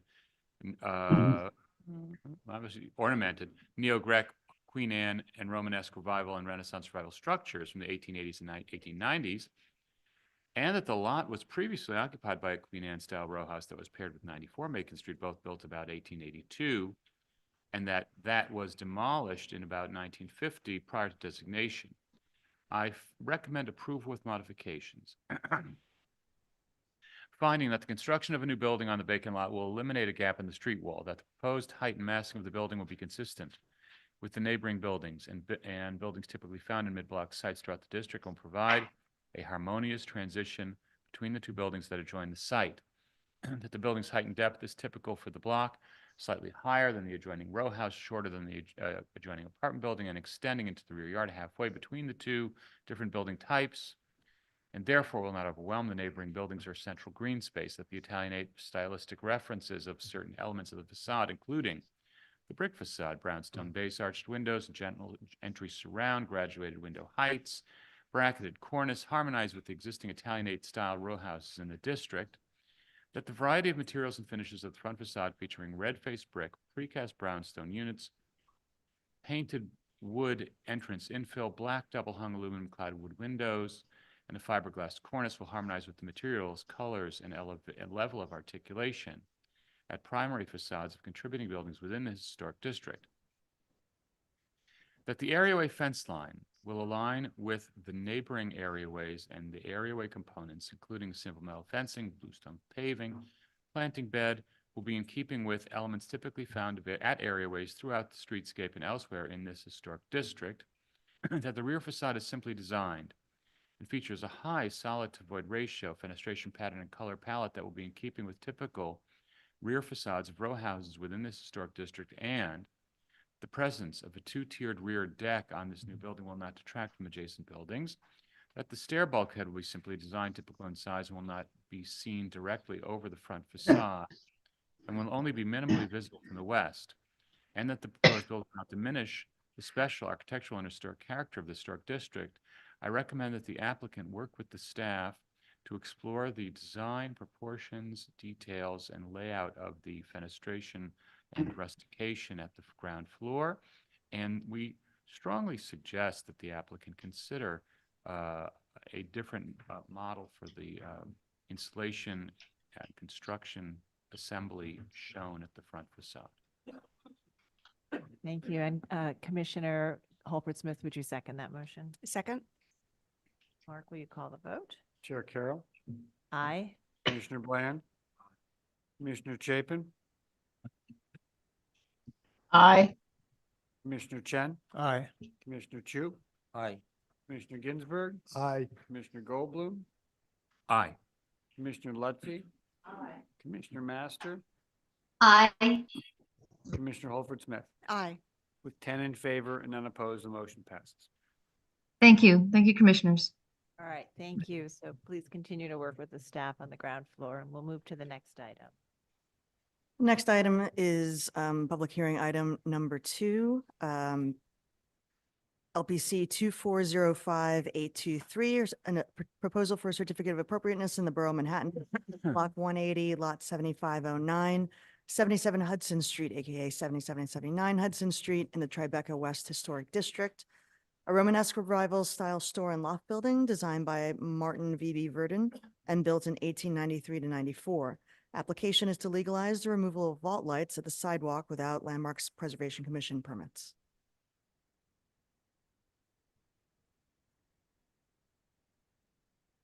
Good afternoon, Commissioners. My name is Angelo Cosentini. I'm here as representative of the condominium board at 77 Hudson Street. This building was previously approved for a loading dock restoration a couple years back. During the restoration, is that better? Certainly. The building is located on Hudson Street between Franklin and Harrison Street. The block front along there, this shows the original condition of the building prior to its designation.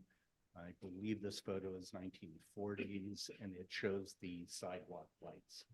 At designation, and this is a photograph of that in 1991, you'll note that the loading dock is in place already. So the sidewalk lights were covered at that time. And this is just a blow up of the designation, noting that the loading dock was there. The drawings were prepared by a firm called FSI, and I think that they improperly noted the condition of the sidewalk lights at the time, just prior to the restoration. These photos were taken prior to the restoration, and you'll note that the one on the left shows no sidewalk lights in place. The one on the right, it's hard to tell, but there were 2 sidewalk lights. This is the blow up of the sidewalk lights. They were in seriously deteriorated condition, and when the demolition commenced, they just crumbled. There was no way to remove them. There was no way to salvage them. In addition to that, the location of those sidewalk lights is where the new structure went. They were not coordinated with the structural drawings. So there was no way to, had they even been able to have been salvaged, there was no way to put them back in that location anyway. This is the condition of the loading dock prior to the restoration. And this is the condition subsequent to the restoration. So the request here is just to waive the requirement to salvage and reinstall the sidewalk lights. Okay. All right, commissioners, any questions on this one? All right, let's see. Is there anyone in the room who wishes to speak on this item? Noting that there isn't, I will turn it over to Gregory to see if we have any remote participants. Thank you, Chair Carroll. We have one participant with their hand raised, that being Lucy Levine from the Historic Districts Council. Lucy Levine, I'm promoting you to panelist right now. Please unmute your line and state your name for the record. You'll have 3 minutes to speak. Thank you. Hi, Commissioners. My name is Lucy Levine. I'm speaking on behalf of the Historic Districts Council. Vault lights are an important historic material and architectural element of the Tribeca West Historic District. In fact, in many instances, the vault lights found throughout the district were manufactured within the district itself, most notably by Jacob Mark at 5 Worth Street. HGC understands that the vault lights, which were removed here, seem to have been in an advanced state of disrepair. But as a building material, vault lights have a meaningful connection to this building and to this district. Given that vault lights were extant at this location until they were removed by the applicant, and given that vault lights remain commercially available, they should be repaired or replaced as a matter of course. Thank you. Thank you so much for your testimony. I do not see any further attendees with their hands raised. So I will note for the record that Manhattan Community Board 1 recommends approval. And with that, I'll bring it back to you, Chair Carroll. Okay, would you like to respond to the comments we've heard? I would. The requirement for reinstallation is simply not physically possible. The new structure that was installed that supports the loading dock and waterproofing is in the same plane where the prior sidewalks lights had been. The only thing we could have done would have been to remove them had we been able to without them crumbling and then stored them somewhere. There was no place to reinstall them. Okay. Commissioners, any questions on that? Okay, let's move to our discussion then. Commissioner Goldblum, would you make a motion to close the hearing? So moved. Thank you. And Commissioner Ginsburg, would you second that motion? Second. All in favor, say aye. Aye. Aye. Any opposed? Okay, we'll begin our discussion. And, cast iron and glass vault lights are significant features in districts such as Tribeca and Soho, and the commission has treated them as such. Having said that, where there have been really deteriorated fragments and physical constraints for salvaging and reusing them, and even in this case, replacement because the structure has been changed, the commission has approved their removal, and these have not, it's just two panels that are really fragments that are here and are have been covered with diamond plates since the time of designation. So I think that that's the kind of case where we have been a little more sympathetic to the removal. So we'll begin our discussion. Commissioner Lutfi, would you like to start this one? That,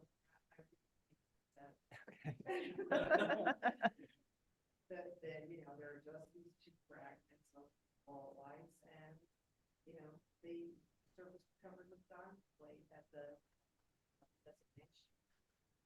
It's a condition that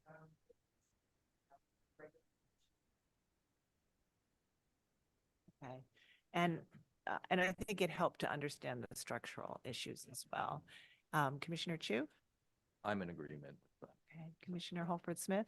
I agree. It's always a loss to lose vault lights, but they look to be in very bad condition here. Okay. Commissioner Goldblum?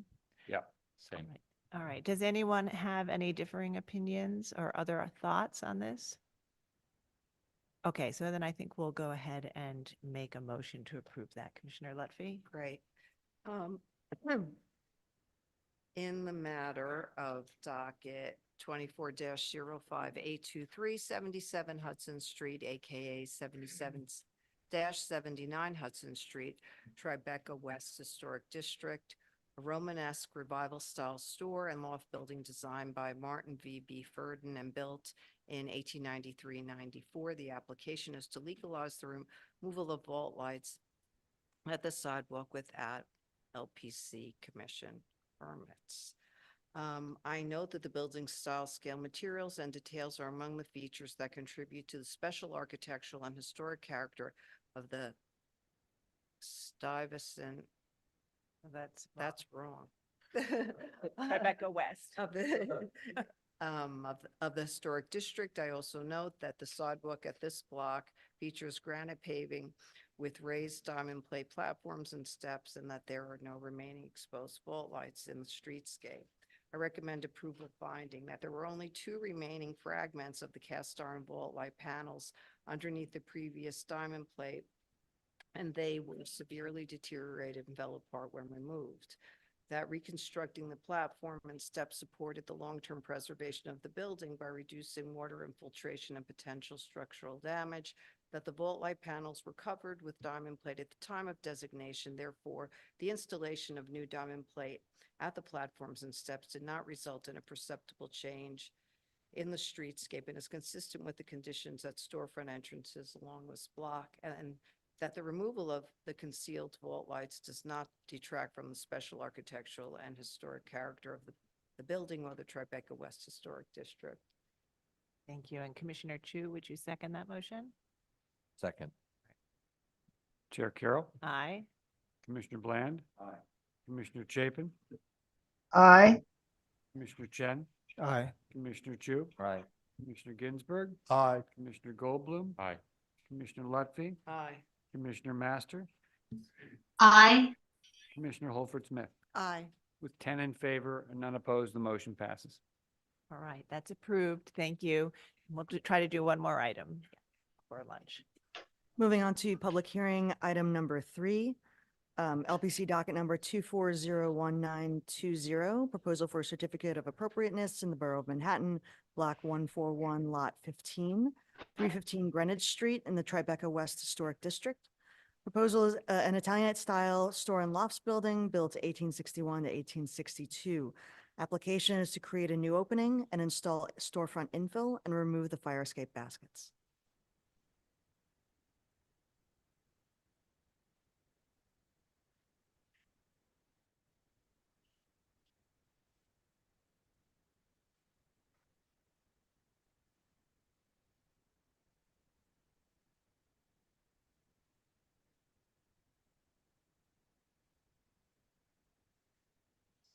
Hello, everyone.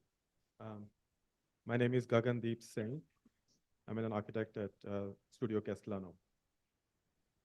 Built in 1861, 315 Greenwich is a 5-story Italianate-style building near the northeast corner of Greenwich and Reed Streets in Tribeca.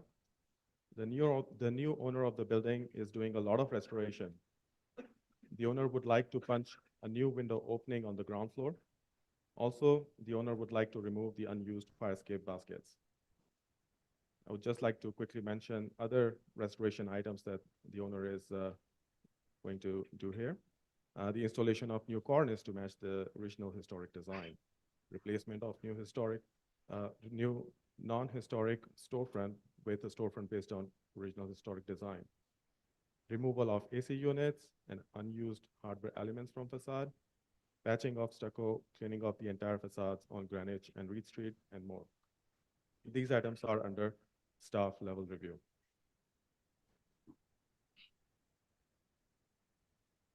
Since 1991, 315 Greenwich has been a contributing resource to the Tribeca West Historic District, anchoring the district's southwest corner. The widening of Reed Street in 1859 resulted in irregular lots at the corner of Greenwich and Reed Street. The lot is very narrow, only 15 feet wide, but very deep, 53 feet deep, which results in a dark space on ground floor retail, which is the reason why the owner wants to add a new fenestration.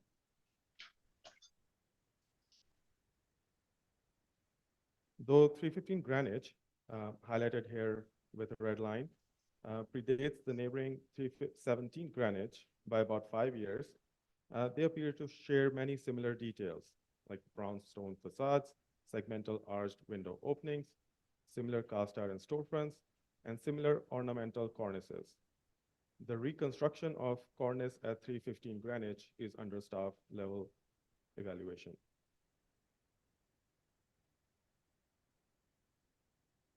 The historic storefront, as seen in this photo from 1940, included trifold half-glass doors in the south-facing bay and double 3/4 glass doors in the south bay. The replacement of existing storefront with a design based on this historic storefront is under staff level evaluation. These are existing conditions. As you can see, a non-historic glass infill has been inserted into the storefront bays at the corner. The cross-braced fire escape baskets are not overly ornate and exist only on one window bay. The owner would like to remove the unused fire escape baskets. The diagonal fixed ladders between these baskets were removed before the designation of this historic district. The owner would like to punch a new window opening on the ground floor since it is a long and dark space with limited street frontage.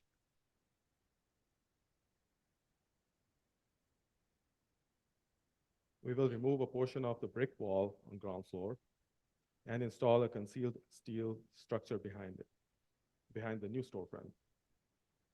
A new fixed metal window will be added matching the new storefront.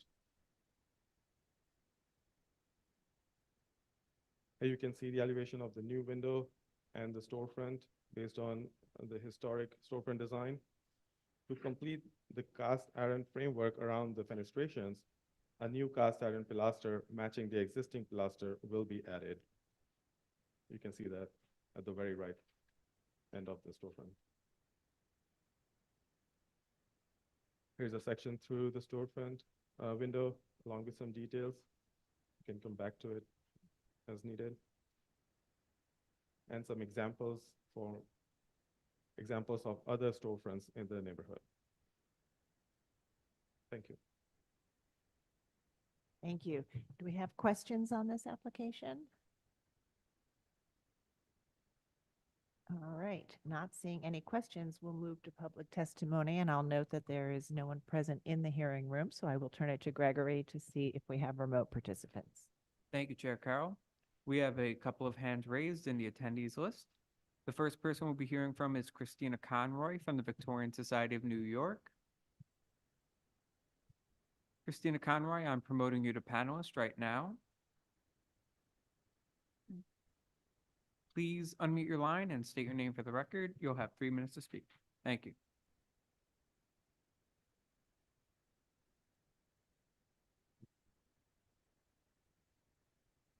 Good afternoon, Commissioners. I'm Christina Conroy for the Victorian Society, New York.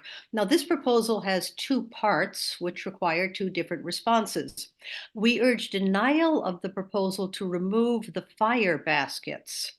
Iron fire escapes and balconies are an historic feature seen on the facades of many 19th century buildings.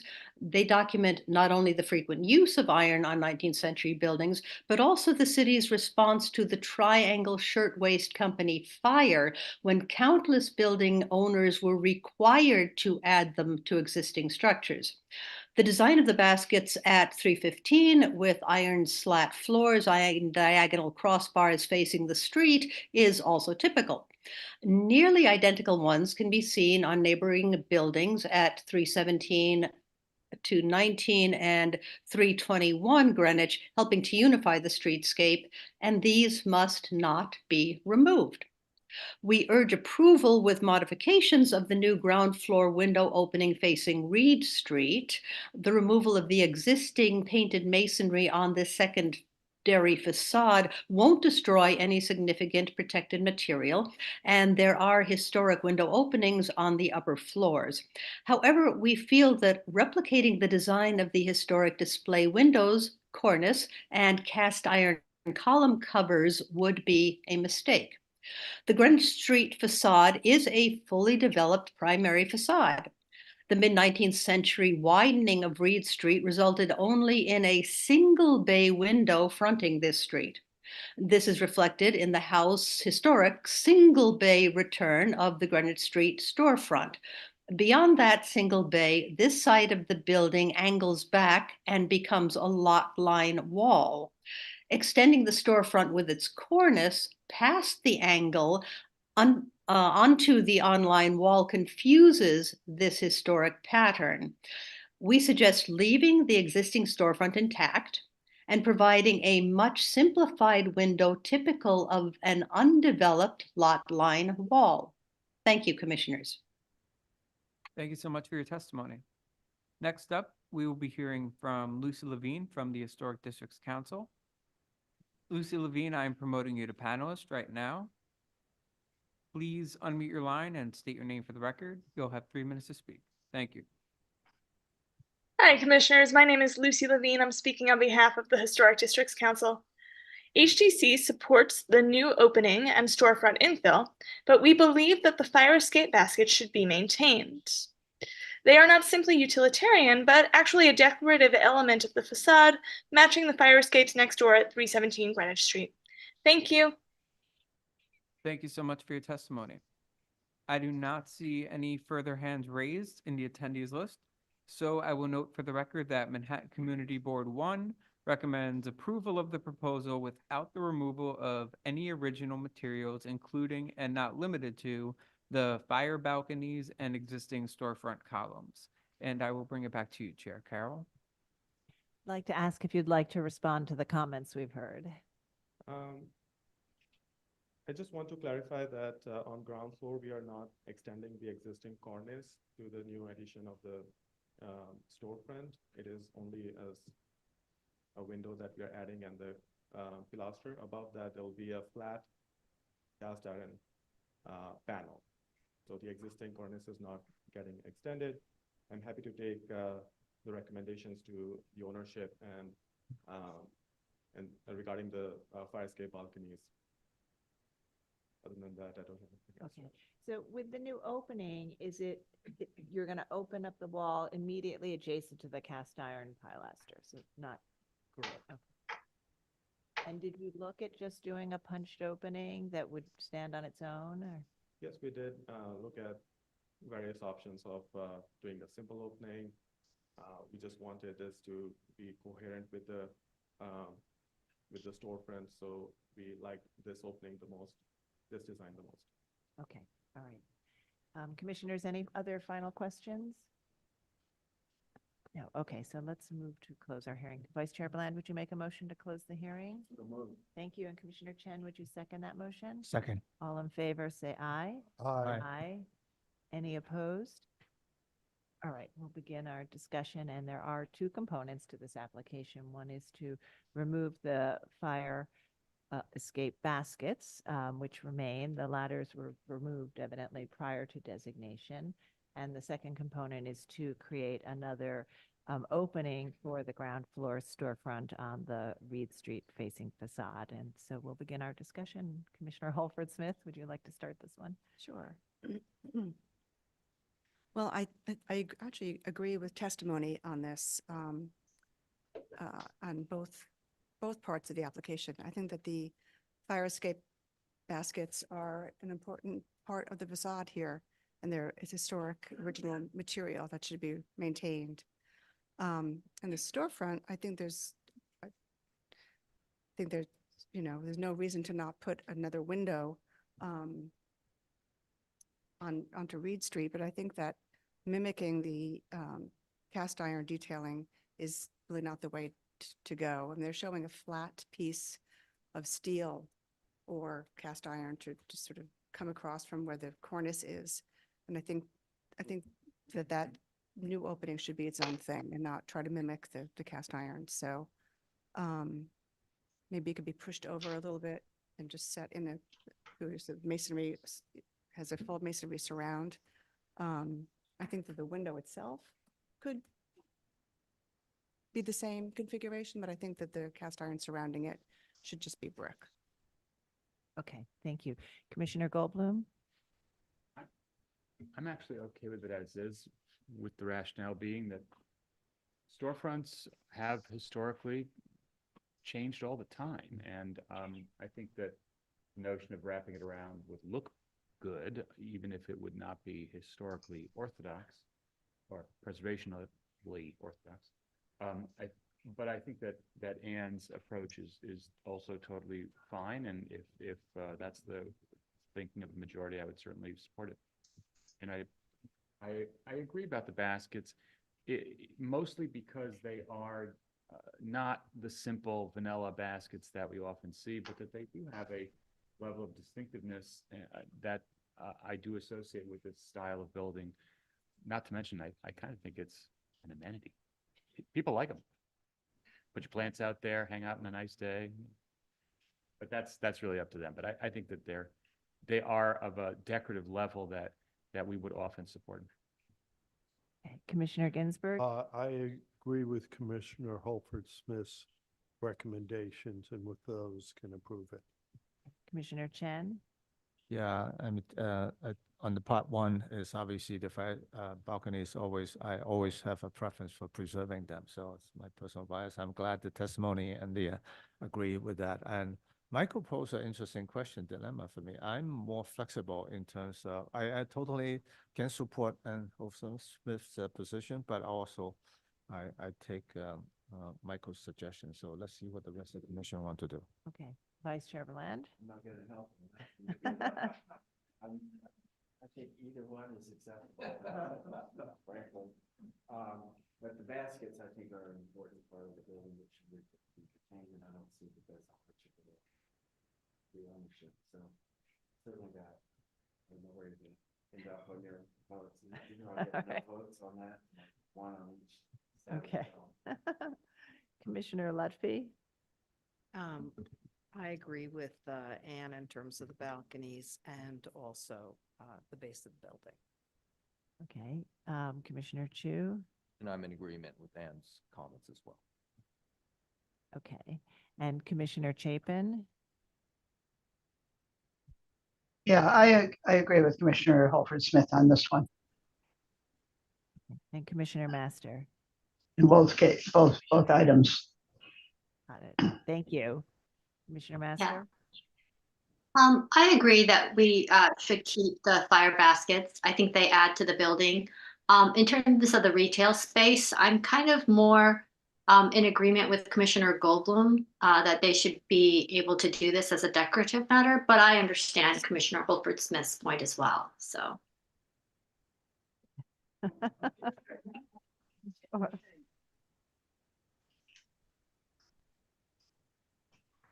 I'm not even the tiebreaker. It's 4-4. What do we? So I think if it's 4-4, even if I supported the storefront opening, I think we don't have 6 for the storefront opening. Yeah, so how did I miss? Something's wrong. Let me just, I got Diana and I got Angie. Oh, sorry, let me see. Let me do this again. Yeah. I know.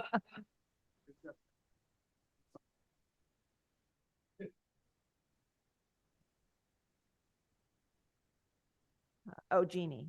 That's why I think I didn't write you down. Yeah. Yeah. So that makes it. I left you out of my count. Yeah. So that makes it, we don't have enough for, to support the storefront as is, but we have enough to support your proposed modification. So, yep. So, if you'll go ahead and make that motion and retaining the fire escape baskets.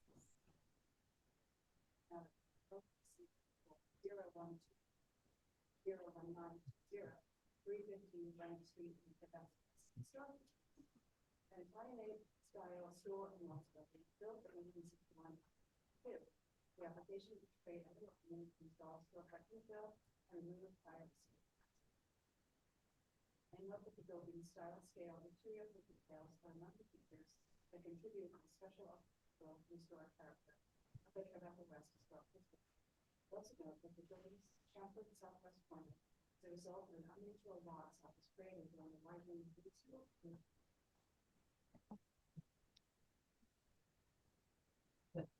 I recommend approval. Do I have to start over? No. No. Okay. I recommend approval with modifications, finding that the proposed work will not eliminate or damage any significant architectural features, that the placement of a window opening of this size within an area of plain brickwork adjacent to the storefront will help the windows to relate well to the corner storefront without detracting from the uniformity of the windows above, that the proportions, materials, configuration, and details of the proposed windows and bulkheads matching these aspects of the existing storefront infill will help unify the composition. However, I find that the installation of an additional cast iron column to frame the new storefront opening adds a prominence to this opening that is atypical for a secondary facade,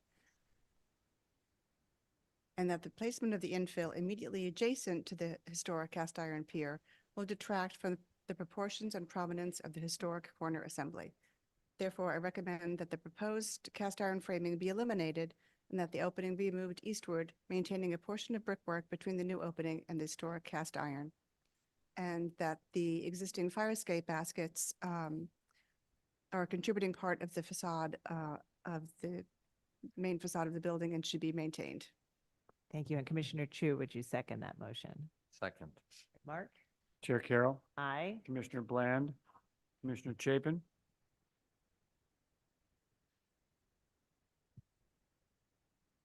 Commissioner Chapin. Aye. Commissioner Chen, Aye. Aye. Commissioner Chen, Aye. Commissioner Chu, Aye. Commissioner Ginsburg, Aye. Commissioner Goldblum. Aye. Commissioner Lutfi, Aye. Commissioner Master, Aye. Commissioner Holford Smith. Aye. With 10 in favor and none opposed, the motion passes. Okay. So that's approved with some modifications. So continue to work with the staff and if and also with retaining the fire escape baskets. All right, so commissioners, we're going to break for lunch now. It is almost 10 after 1, so we'll return at 1:40 and we'll